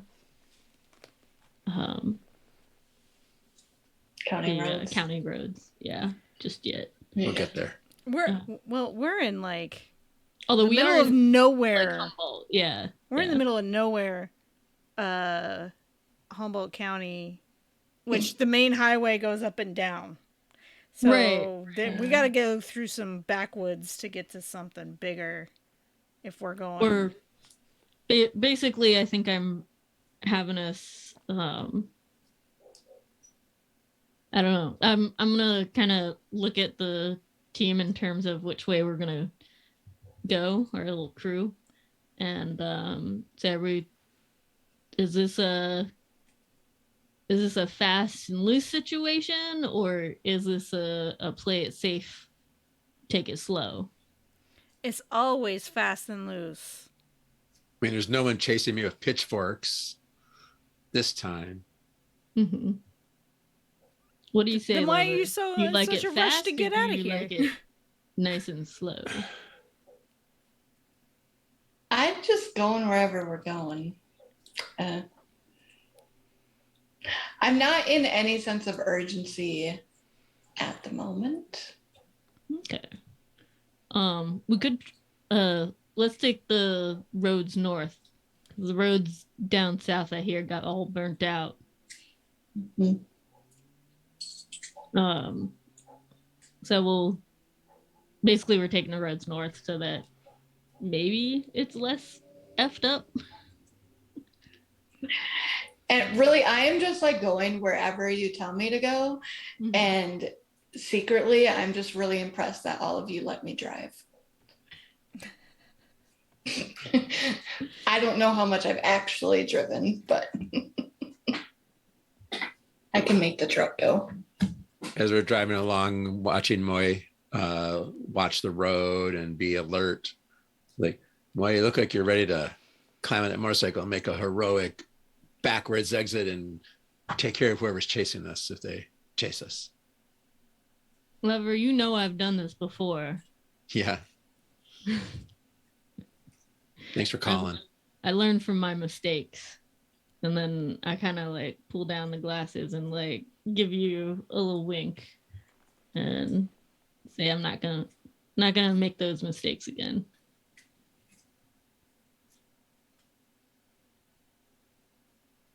And then I kind of like I reach over and I throw spoons. I reach over and I like pat you on the shoulder, but then I leave my hand there a little bit longer. Don't forget my lure. Give a little bit of. I'm sorry. I'm trying to like. I'm like, what window? Whenever someone asks to hold you in their arms, they gain a token. Wait. Oh, wait. Oh. So I'm gonna say, in my way of saying "hold me in your arms," I'm gonna say, and you're hold on. You're gonna offer to hold me in your arms. That's when you get a token. Oh, okay. So I'll ask. You want me to hold on to you? I imagine it might be like, get over here as you start to pull me through the window into the bed, the truck. But yeah. I will let myself be cuddled. So it won't be terribly graceful, and maybe you're laid out on the actual like cushion part, and so I kind of fall into where normal people would put their feet and have to kind of like resituate myself so that why don't you pull me through? Why don't you pull me through? Because I'm skinnier. Yeah, I could do that. So I just kind of like do enough of a carry, and although I don't want to hurt you on the bar on the window. It's big enough for me. Yeah, I'm not. And so out of character, it's big enough for Lover. So I bring you into the bed of the truck, and then I'm gonna kind of unzip a side of your massive suitcase, and I'm gonna pull out one of your like lush bedding materials that I know you always keep with There's you. lots and lots of outfits in there. Mm-hmm. And I'll toss in a queer reference, and I'll tell Alex, just keep it steady. We'll sleep while you drive.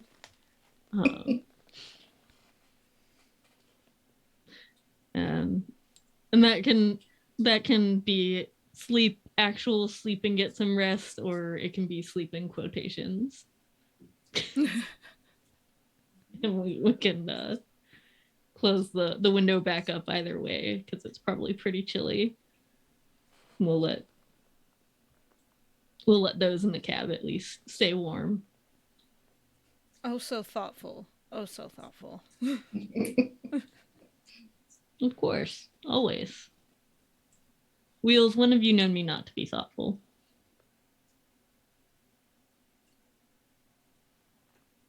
I don't know how to answer that.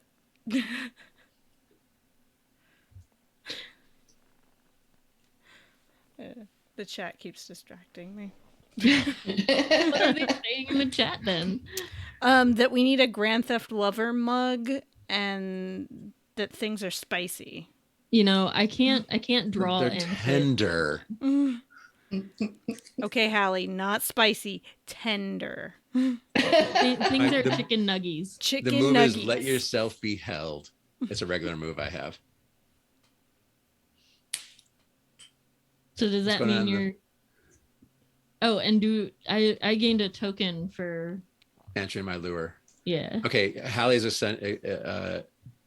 is insisting that it's spicy. But And anyway, then Jesse says tender. Mm-hmm. what's happening in the front seat? Yeah. I think. I mean, you don't know these roads, Alex. Where are we going? Like, I don't know. Did Moisha just like check out on us? Cause yeah, because now. So can you help me like get out of this situation? Yeah, I'm gonna turn on some music. And let's see. I think I'm gonna turn on some. I'm just gonna keep going down this road until we've got somewhere else to go, and I'm gonna use a I'm just going to use a regular move and play a song that makes someone remember something emotional. So I'm going to put a song on and you can decide. It's a song you've heard before. What kind of what did I bring up?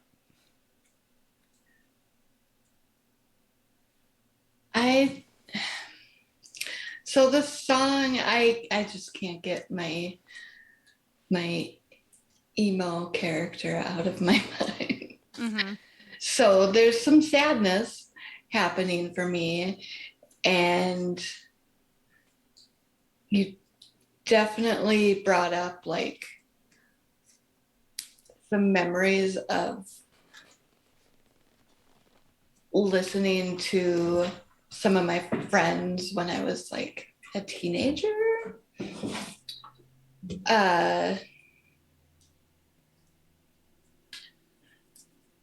And I know, and that's like in the context of driving away. So I'm thinking of the people that I'm leaving, and also unsure of where I'm going. And so I'm feeling actually kind of sad right now. And I think would Wheels be able to see that with the music that like on your face? Yeah. So I'm going to take a vulnerable ask and ask you, what kind of music does Alex like? Well, that's an excellent question. I do like a lot of types of music. It kind of depends on my mood. More so like the rock punk type of music is like my favorite. Okay. Well, on seeing your reaction to the music and wanting to be happy and joyful in this moment, I think that Wheels is going to change the song to something like upbeat and like some good like rock with a good tempo music. I want to be sedated by the Ramones. Sure. I love it. It's a runaway song, and Yes, Yeah. yes. All right. And Alex, like Alex is very responsive to the music and kind of starts to sing along, and you can see that their mood is lifting already. Okay. Yeah. Wheels is just getting into the music and like happy that you're happy. And meanwhile, with Moy and Lover in the background or in the bed of the truck, I'm gonna take a vulnerable move and let the past catch up with me in terms of starting to feel that closeness that the Lover and I used to have before I left. How does it manifest? By the way, this is the I don't know how to share an image in the chat, but that's kind of the Tilda Swinton look I'm rocking these days. Mm-hmm. You know, Nice. NB with the floppy hair. I used to actually have that haircut, but I it believe didn't you. look as good. Yeah. And um I've just totally puppied out, puppy puddled. Even there's only two. Just so um I think that for like Moy's no stranger to finding love whereas he can. Um but and I'm not like speaking in the third person to you, just to clarify. Um uh so but usually it's not something that Moy thinks about in a anything other than a like a temporary state of being in the moment. Um and so it definitely has a different feeling, and I think that it's been a little while since Moy's seen Wheels or Lover, so it's been a while since Moy has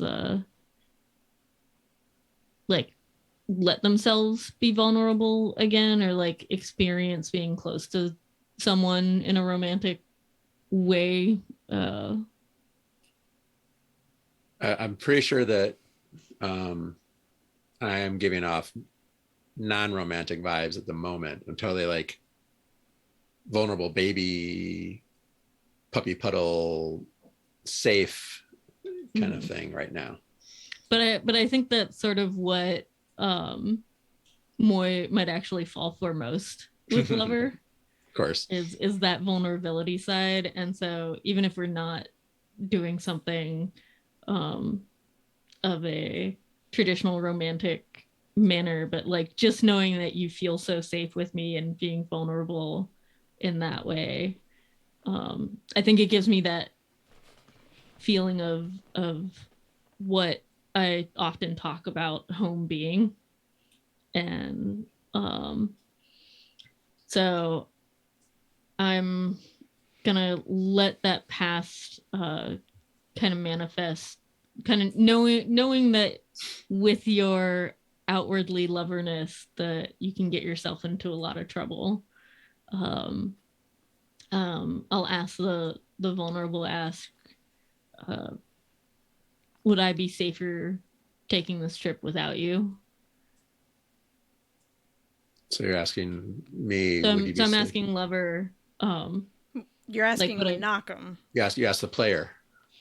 But if oh you want to make it, sorry, I mean, if yeah, it I'm really asking fits, Menachem, like yeah, do I you think think it could be both. yeah Menachem has to tell the truth. Lover can Lie. obfuscate. Yeah.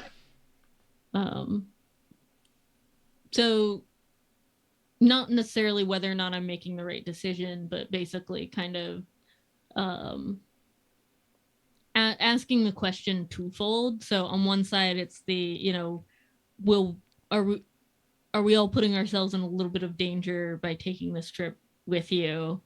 But also, am I putting myself and my heart in danger by taking this trip with you?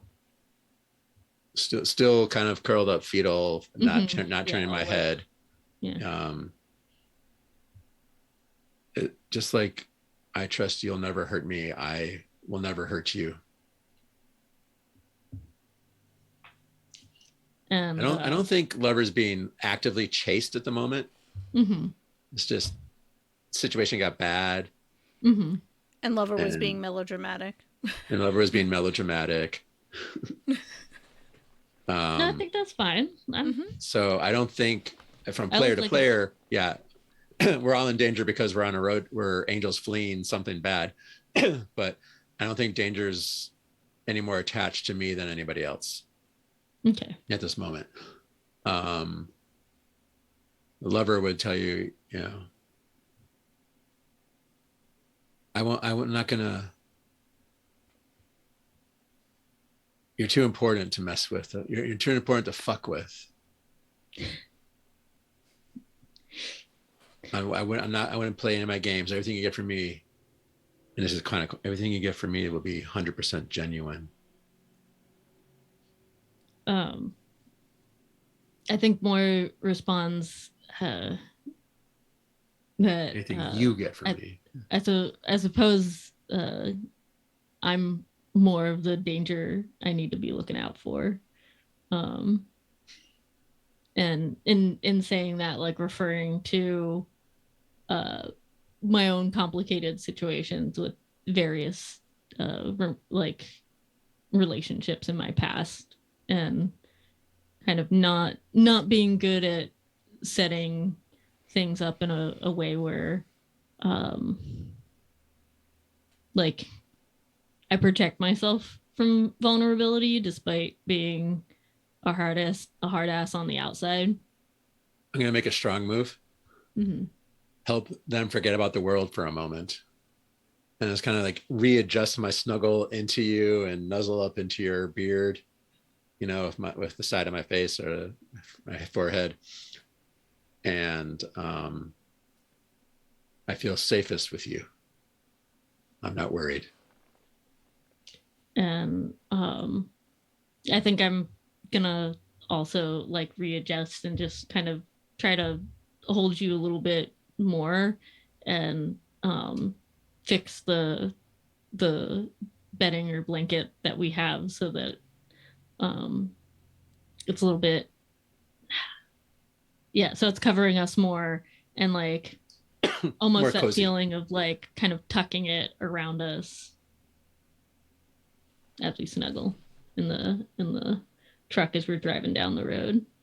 And I'm gonna look at you and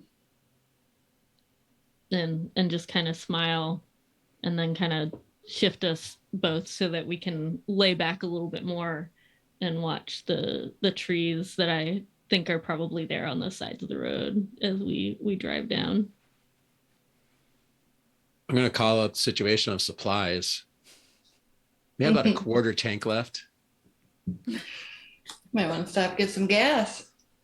You know, is it what, probably a little digital, probably have 130 miles or something left at most. No, 130 miles would be too much for a quarter tank. We have 130 miles left, it says on the dashboard.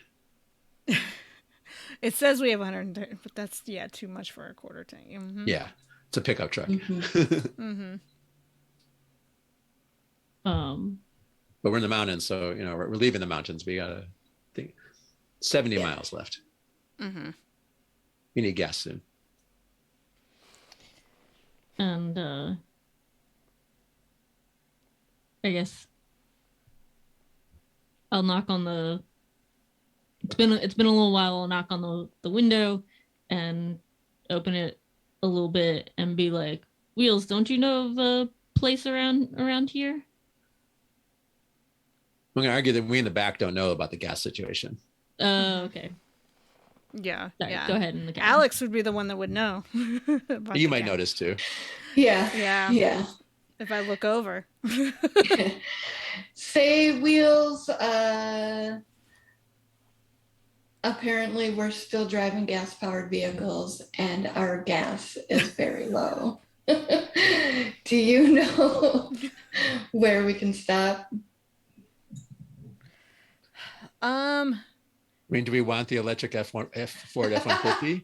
I mean, we could. Then we have to find a charging Then we have to try station. and charge it. Yeah, Yeah, this is yeah. difficult. Either way. Or in the future, are we all driving hydrogen? Yeah. Mhm. Let's go. Let's go gas. Let's go with old petrol. Maybe, Okay. maybe that we're just far enough in the future. What if it's a plug-in hybrid?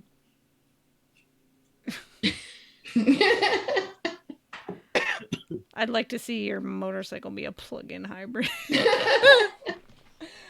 um, yeah.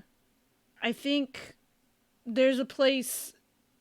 We should be near one, and like we see, like a beat up sign that used to have like food, gas, whatever, like the mileage signs, but it's like there's a sign that says that there should be at least the infrastructure for a gas station like 10 miles down. All right, well, let's try to stop there. Well, we'll see what we can get. And even though it's a far reach, like I'm gonna go back and reach and knock on the window for the bed and then slide it open. Hey, we're looking for a place to stop for fuel. We're running low. Just so you know, we're stopping soon.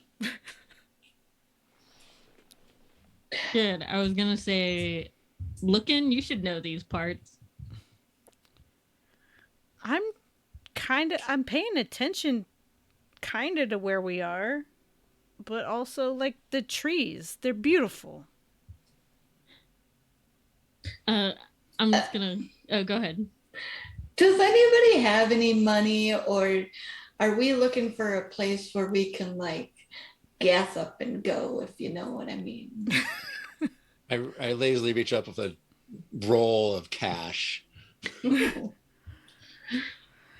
Good. I'm glad someone's got some cash around here.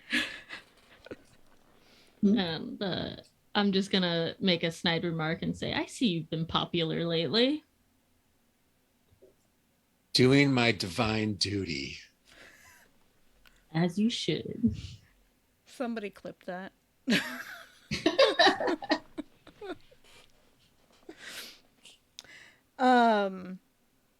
Yeah, so I think we're gonna get to this gas station and it's going to look like, I don't know. I'm trying to decide how I want this to play out as the road. I think the gas station is going to be like there's one working tank, and somebody's there. Is this the road, or is this the supplies that Well, a we mix. both can run. So Okay. I'm assuming that person is there is. Well, are we going hostile person or are we going a mutual aid thing here? could go either. I haven't decided there. Because What do you that's think, also Maggie? locals. Because now we're gonna throw Yeah. all the situations. That's true. All Yeah. the situations at once. So maybe, I don't know, maybe it's a abandoned gas station. Right. That's What what's do you- kind what of do you as I was think, thinking, Maggie? like an abandoned gas station, and there's like one working pump. Like nobody's there, like actually running the thing. So hopefully there's some gas there. What else do you think, Maggie? What? Because Maggie supplies, right? Yeah. Supplies. Yeah. No. No. Oh, your supplies, right? Mhm. Yeah. I'm locals. Gotcha. Yeah. So I think there is some gas left. Okay. So we can get some gas, and there's random other things, some covered in dust and or broken, or other things are just completely empty. So As we pull up, I'm picturing like some of the characters from Fried Green Tomatoes. You know, a little tough looking, but also clean. You know, woman walks out from behind the station with a shotgun, not pointed at us, kind of carrying it casually, even holding it by the barrel, butt end down towards the ground, resting on the ground as we pull up.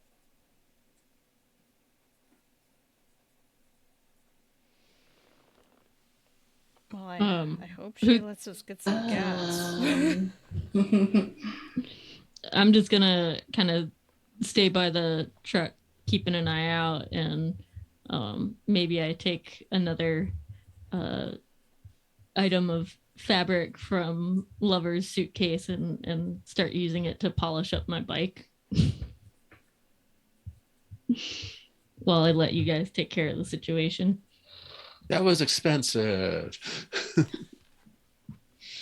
So when I put the truck into park, and it's just idling there, and when I see guns and all that, I get kind of fearful, even if it's not pointed. So I'm gonna take a vulnerable move and like hide in the back of the truck. I just kind of climb over. No one can see me, right? The woman, I hide. you see the woman kind of chuckle as the driver climbs into the back. Bye. So wait, does that mean that Alex, Lover, and Moy are all No, in because the there's back a of the- front seat and a back seat in the big cab. Okay, so Yeah. you're in the back seat of the cab. Okay, gotcha. I am. Okay.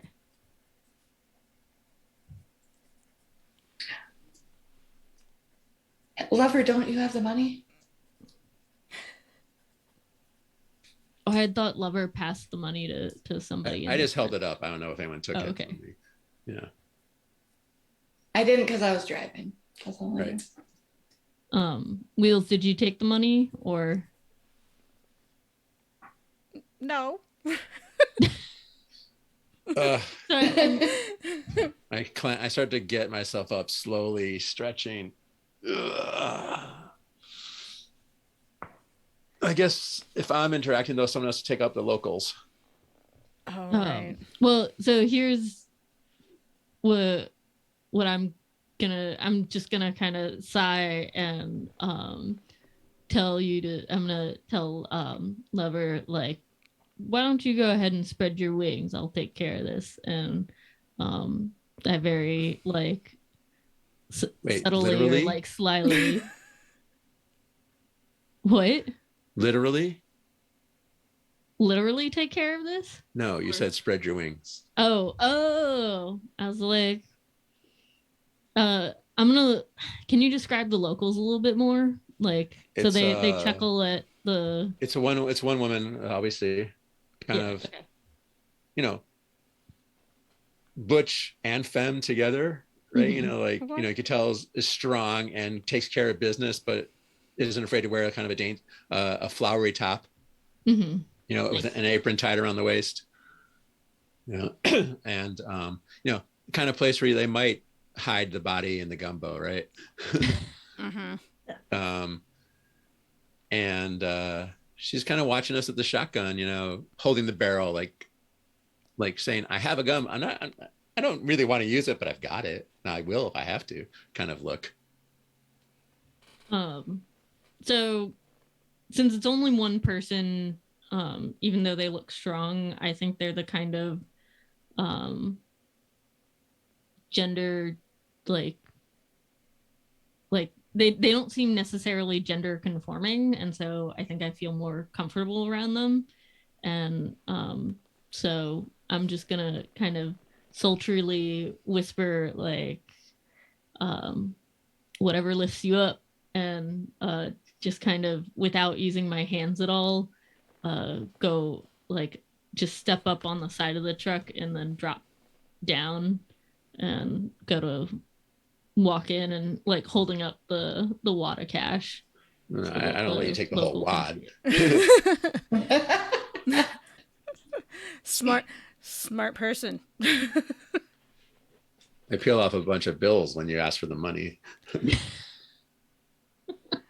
I think since Alex went into the back seat, I kind of just like, okay, and then I hop over into the driver's seat because somebody's got to be able to get us out of here if we have to run. A small little whisper from the back is, "Thank you." No problem. So How you doing I'll- there, old man? Says smiling, not meanly. um Hey, how you doing there, elder? as good as any other day. You fill her up? I don't do anything. What, this ain't Jersey? Or Portland. So I'm gonna wander into the shop and look around a little bit before I go to like give her money and do the gas for the car. What kind of supplies do I see in the shop? Well, there's couple big old dogs laying on the floor who kind of just watch you as you walk in. And Am I supposed to answer this one? your supplies, yeah. Yeah, yep. Okay. I like the dogs. So Of course you do. Of course. Throwing a cat at one. I was just gonna say there's a little orange cat who sneaks in the back of the aisles and it's like meow meow and it sneaks fast. I was thinking about a wildcat, but I went with the dogs. Some sort There of you go, wildcat. yeah. And so you can tell that this used to be like a really like great place. There's still the signs that say hot coffee and fresh pizza and etc. But there's none of that. So there's nothing like fresh, Mm-hmm. but there are some packaged. Let's see. Okay. I'm looking at the moves.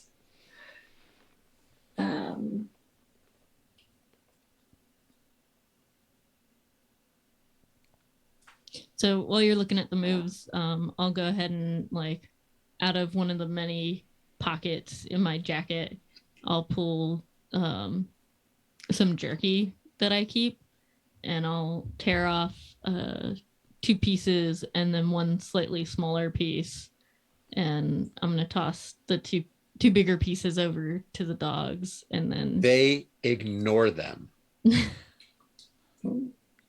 oh, Good okay. dogs. Damn, well trained. And then I'm gonna like kind of look away and offer the last little bit up for the orange kitten. Now The get into your kitten move. totally, yeah. She totally comes up and snatches it. But then she kind of like takes it back. Is like skittish and Yeah. grabs it and goes. Mm-hmm. And so I'll say I'll kind of joke like, at least I've made one friend in this little town. So The windows are open, so you can see the woman standing outside. aside from gas, is there anything that you are really wanting?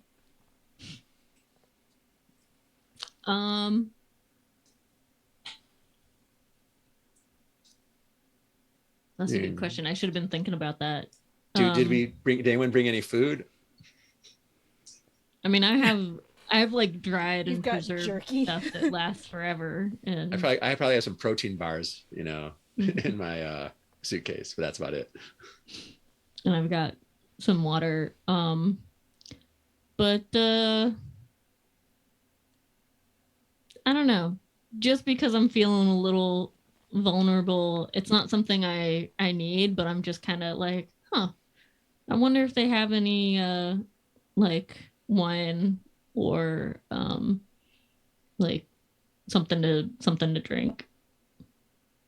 Alcohol? Yeah. So or like wine or like even like Martinelli's or something that can make it seem like it's special even though it's not alcoholic. Mm-hmm. There's some Zima. I was just thinking that. Oh. Okay, there you go. Great minds. So the option we have is Zima. Yes. Yeah. They did try to revive Zima, so yeah, sure. There was another revival of Zima. Another attempt. Yep. So you can see that there's some bottles or cases or things on the other side of where you entered, and as you kind of go towards it, you are like, it feels like he came out of nowhere, but what I'm picturing is this relatively tall guy with cowboy boots, a hat, and he folds his arm and he kind of like is blocking you from getting to your Zima. So what are you looking for? I'm just trying to show I'm just trying to look for something to make a day a little bit special. You got a problem with that? No. Well, I can sell you some Zima. You think that'll do? Like, I'll take a big, deep sigh and say, if it's the best you got. It is the best we got because it's awesome.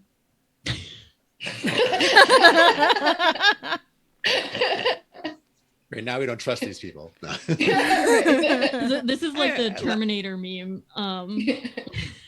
I had a Zima a couple decades ago. I remember it being all right. Yeah. So I'm just gonna kind of reach around, if that's possible for me to do, and just pick up one of the bottles of Zima. One that's one serving of Zima for you. One. Yeah, they're like beer bottle size, right? Yeah. Yeah. Then I'll pick up a case because I forgot that they weren't like wine bottle size. They came in 4-packs, if I remember right. Yeah, whatever the collective case is. So I guess 4 kind of works for us. Yeah. Case. Yeah. So he's like, okay, I see you got 4, but that's gonna come at a price. That is precious liquid in there. What kind of price? What do you have to offer me? Are you looking for skill, trade, or cash? I'm going to wander in. I'm going to hop out of the truck bed and wander in. To be honest, cash isn't... Wave to the lady. So cash isn't the most valuable thing in our world. So what are you looking for? Or what are you looking for? He kind of looks over at... What are you selling? I'm going to start gathering bags of chips and stuff, whatever's there that's, like... He looks over at Lover, looks at you.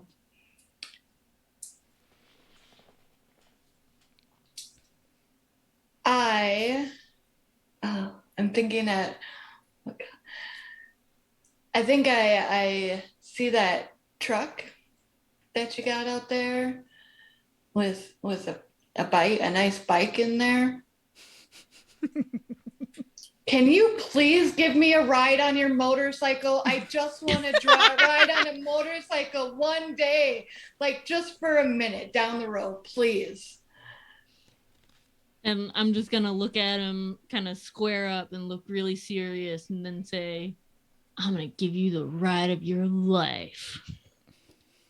Whoopee! He throws his hat in the air and he's like super excited and he's like getting ready. And then I was like, why don't you meet me out there? And as he's walking out, I'm gonna try and snag a second case for the same deal. Or a second. And he doesn't notice at all. He I'm doesn't. just Lover can do whatever Lover wants to do. He is just going towards the bike. the woman outside's like, Bo, crap. Walks around the back of the place. He's like, don't worry, I'm getting the ride of my life. So I'll assume we took the boards with us because we might need to take it back out. And so I basically, secretly like toss the 2 cases of Zemo so he doesn't notice in the back seat of the truck cab. And Alex I'm gonna slides them close. I'm gonna yell from the truck, Boy, did you pay for the gas? Like, gas it up. and, so I'm just gonna hand the money to Wheels and say, I got a deal to close. You take care of this one. And I'm gonna put the boards down and tell the guy to climb up into the truck and get on the back of the bike, and we're gonna drive out of the truck and like just leave a huge dust cloud and let you guys. Feels like a strong move. is it a strong move? Maybe it's not for not for me. I know how to diffuse a threat is one of my things. Mm-hmm. My strong moves are more like teach a lesson, telling stories, that kind of stuff. But I can use a token if that feels necessary. I don't think it does. Yeah. The dude is just really excited to be riding, and he helps in whatever way he does whatever. He's just excited. By the way, the gas station tank clicks on, like she went and turned it on. Okay, so I'm gonna shut off the engine, go and fill up the tank. Since everybody else left me here to deal with this. Well, Alex, you're in the back. It's fine. It's fine. I'm doing my best Klaus season 1 in person, slinking around, gathering stuff. And I'm gonna lay $100 bill when the woman comes back. I'm gonna just stuff it in her pocket. While the gas is pumping, are you just chilling there, Wheels, or are you doing anything else? This is not a world where we can just go walk away from the car when the gas is pumping. Like, I don't know, but are you like humming a tune to yourself? Are you probably talking? Are you talking to Alex? Are you watching you on this Well, I guess, as far as we can see, yeah, exactly. I'm gonna be gone pretty fast, and y'all are gonna be. And when you go off, I'm gonna yell like, "Remember to come back soon. We gotta get out of here." And I'm just gonna flip a bird at you. Alex does hear everything, and it sounds like things are going well. So they kind of slip out of the back and look around, and they're like, "Hey, Wheels, do you need some help?" He does not. They don't know how to pump gas or anything. Oh. Okay. Well, I can show you how to do this. but we don't really have to do anything. I already put the nozzle in the tank. We just gotta wait for it to finish. All right. But yeah, you pay. They turn the thing on. You put the nozzle in. You pull this little thing and squeeze it, and the gas goes in the truck. It's like magic. But you got to make sure the engine's off. Oh, okay. I did not turn the truck off, so that's good to know. Looking at how long it's taking to fill up, I reach my pocket for a $100 bill and slip that, and give that in the woman's other apron pocket or jeans pocket. Where is the woman in the scene? She came back around the front. I didn't give her a name yet. Someone else has to play her now because I'm interacting with her. The guy on the back of the bike is Bo. Right, yeah. I was remembering that and couldn't remember. So her name is going to be Joe. So it's Joe and Bo. Yeah. So Joe's gonna how did you give her the first I kind of 100? You stuck it saucily into her jeans pocket, the front jean pocket. And then how did you give her and so she kind of looks you up and down as you're doing that, but like both like assessing you, Joe, and like for as a threat, but also for your other talents. And how do you give her the second month cash? I'm going to roll it up.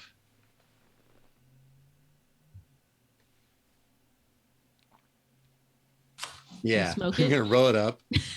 What? It's like, and smoke it. No, I was gonna. I would look her in the face. Go, you have the prettiest eyes. And I didn't plan to take my glasses off when you. Yeah, that was perfect timing. And I slide it down the front of her blouse. So she just says, you're gonna want to remember to fill that cycle up after Bo takes a ride. But I think I could take a break for a little bit. Y'all seem fair enough. And she kind of like winks at you, and she's not gonna ask you to do anything, but she's just, there's a set of stairs for like the loft where they live above the shop that she's gonna sort of, and she's like feminine but very Rubenesque at the same time, is kind of how I picture her. And so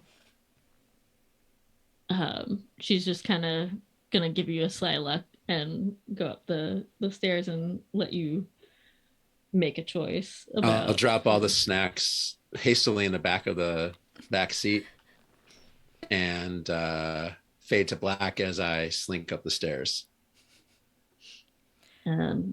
So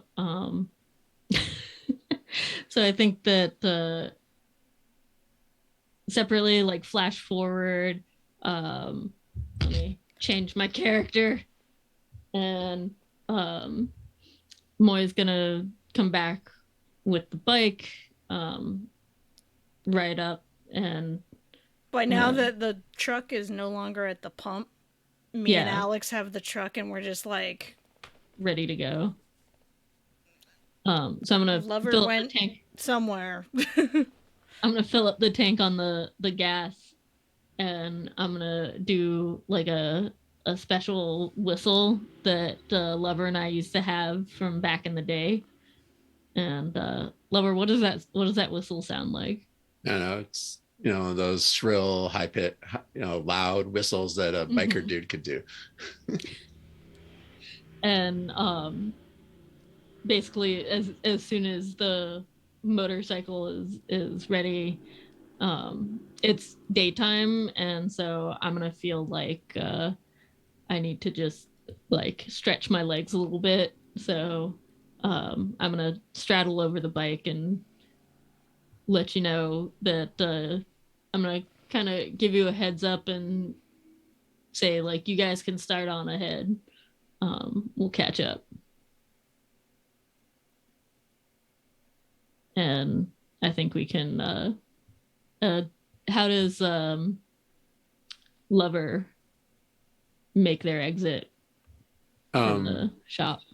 Well, if you summon me with the Mhm. whistle, then I'm going to excuse myself and come down quickly. If you send them off while keeping the cycle here. So did you summon me? Yeah, so Did you call basically I me? let you know like it's time to go, Okay. and I'm letting the truck go ahead, and um as my and I basically I finished topping off the motorcycle and put the I stuff wait for ready your and second rev whistle it. and then I'll make an exit. So the second Then time I'll whistle a little bit louder and like really rev the motorcycle, like I'm about to take off without you. I'm about to be stranded. We'll be back maybe. um and it's like oh, so uh Joe can say um like uh you go on along, we'll both hold on to this memory.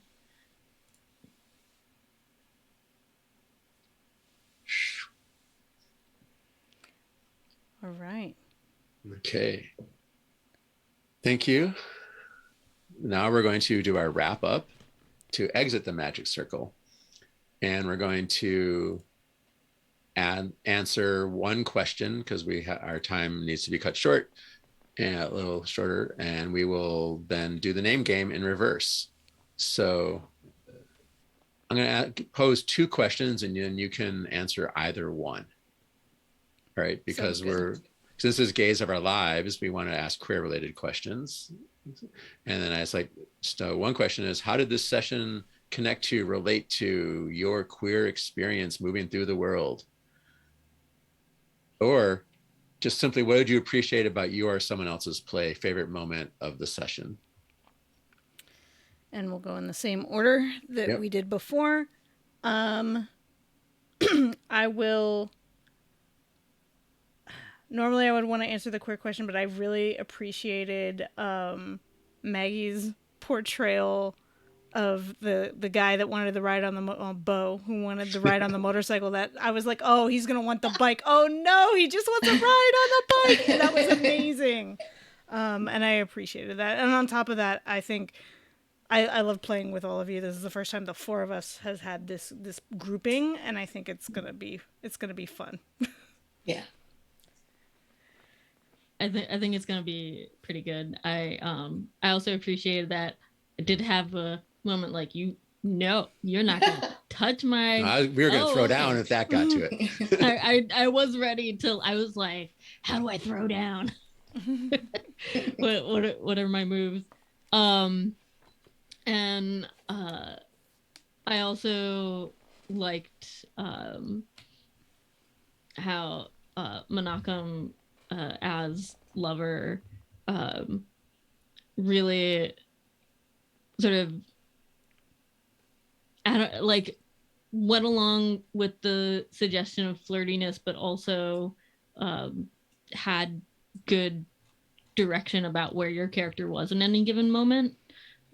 So you know, us being in the back of the truck, not really being as as spicy as some might have originally assumed, and that other ways of showing affection are equally valid and turn ons for other characters. Um, and then I used to be really good at doing a lot of bad flirting as a queer person walking around the world, and now I can still do that, but But now I my roll my eyes at you my every. payoff is eye rolls. I really love that moment of tenderness, the tender, spicy moment where, and I can like this, the safety sense of safety was almost tangible. Mhm. And that was my favorite moment right there. Yeah. What about you, Nina, Nina? were you done? Okay. Yeah. All right. So, how did this session relate to your queer experience? For me, Alex is seeming kind of like aloof or oblivious to certain things and just doesn't know a lot, doesn't know what the journey is going to look like, where they're trying to go, like how to do a lot of these things. And that is a reflection of my journey of queerness. Like, I don't know what this is going to look like, my younger self. And I really don't know what I'm doing, but I probably relate to the, awkward flirting type. Uh, so I think that's, yeah, I would guess that a lot of queer people too can relate to a journey like that, like not really knowing where it's going to end up. And Thanks for bringing that up because moving through the world, the queer journey is our theme. yes, I wanted to season. say, yeah. So good job. We haven't really articulated yet, but that was a really good articulation of it. Yeah. Mm-hmm. Thank you. So now we end with, we step out of the magic circle by doing the name ritual where we say our character name first this time, and then our player names. And we, each time the rest of the group says goodnight or goodbye to the character, then player. All right. I have been Wheels today, Good night, Wheels.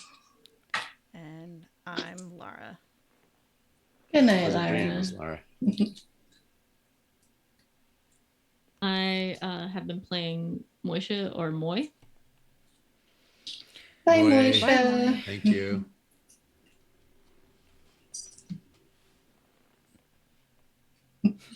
Nina. Good night, Good night, Nina. Pleasant Nina. dreams. And I have been playing Alex. Hey, Alex. Good night, Alex. Hi, Alex. Good to meet you. And I'm Mary, or Maggie.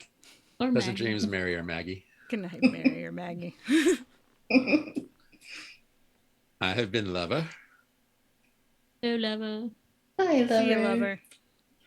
And I am Menachem. Hey, Menachem. Good night, Menachem. And good night, everybody, or good afternoon, depends on where you are watching this. We'll be back in 2 weeks. Same bat time, same bat channel. Same angel time, same angel channel. Yeah. Ooh. Well, someone has bat wings, so That's true. or is going to have bat wings. Good night, everybody. Ooh. Good night, Good everybody. Good night.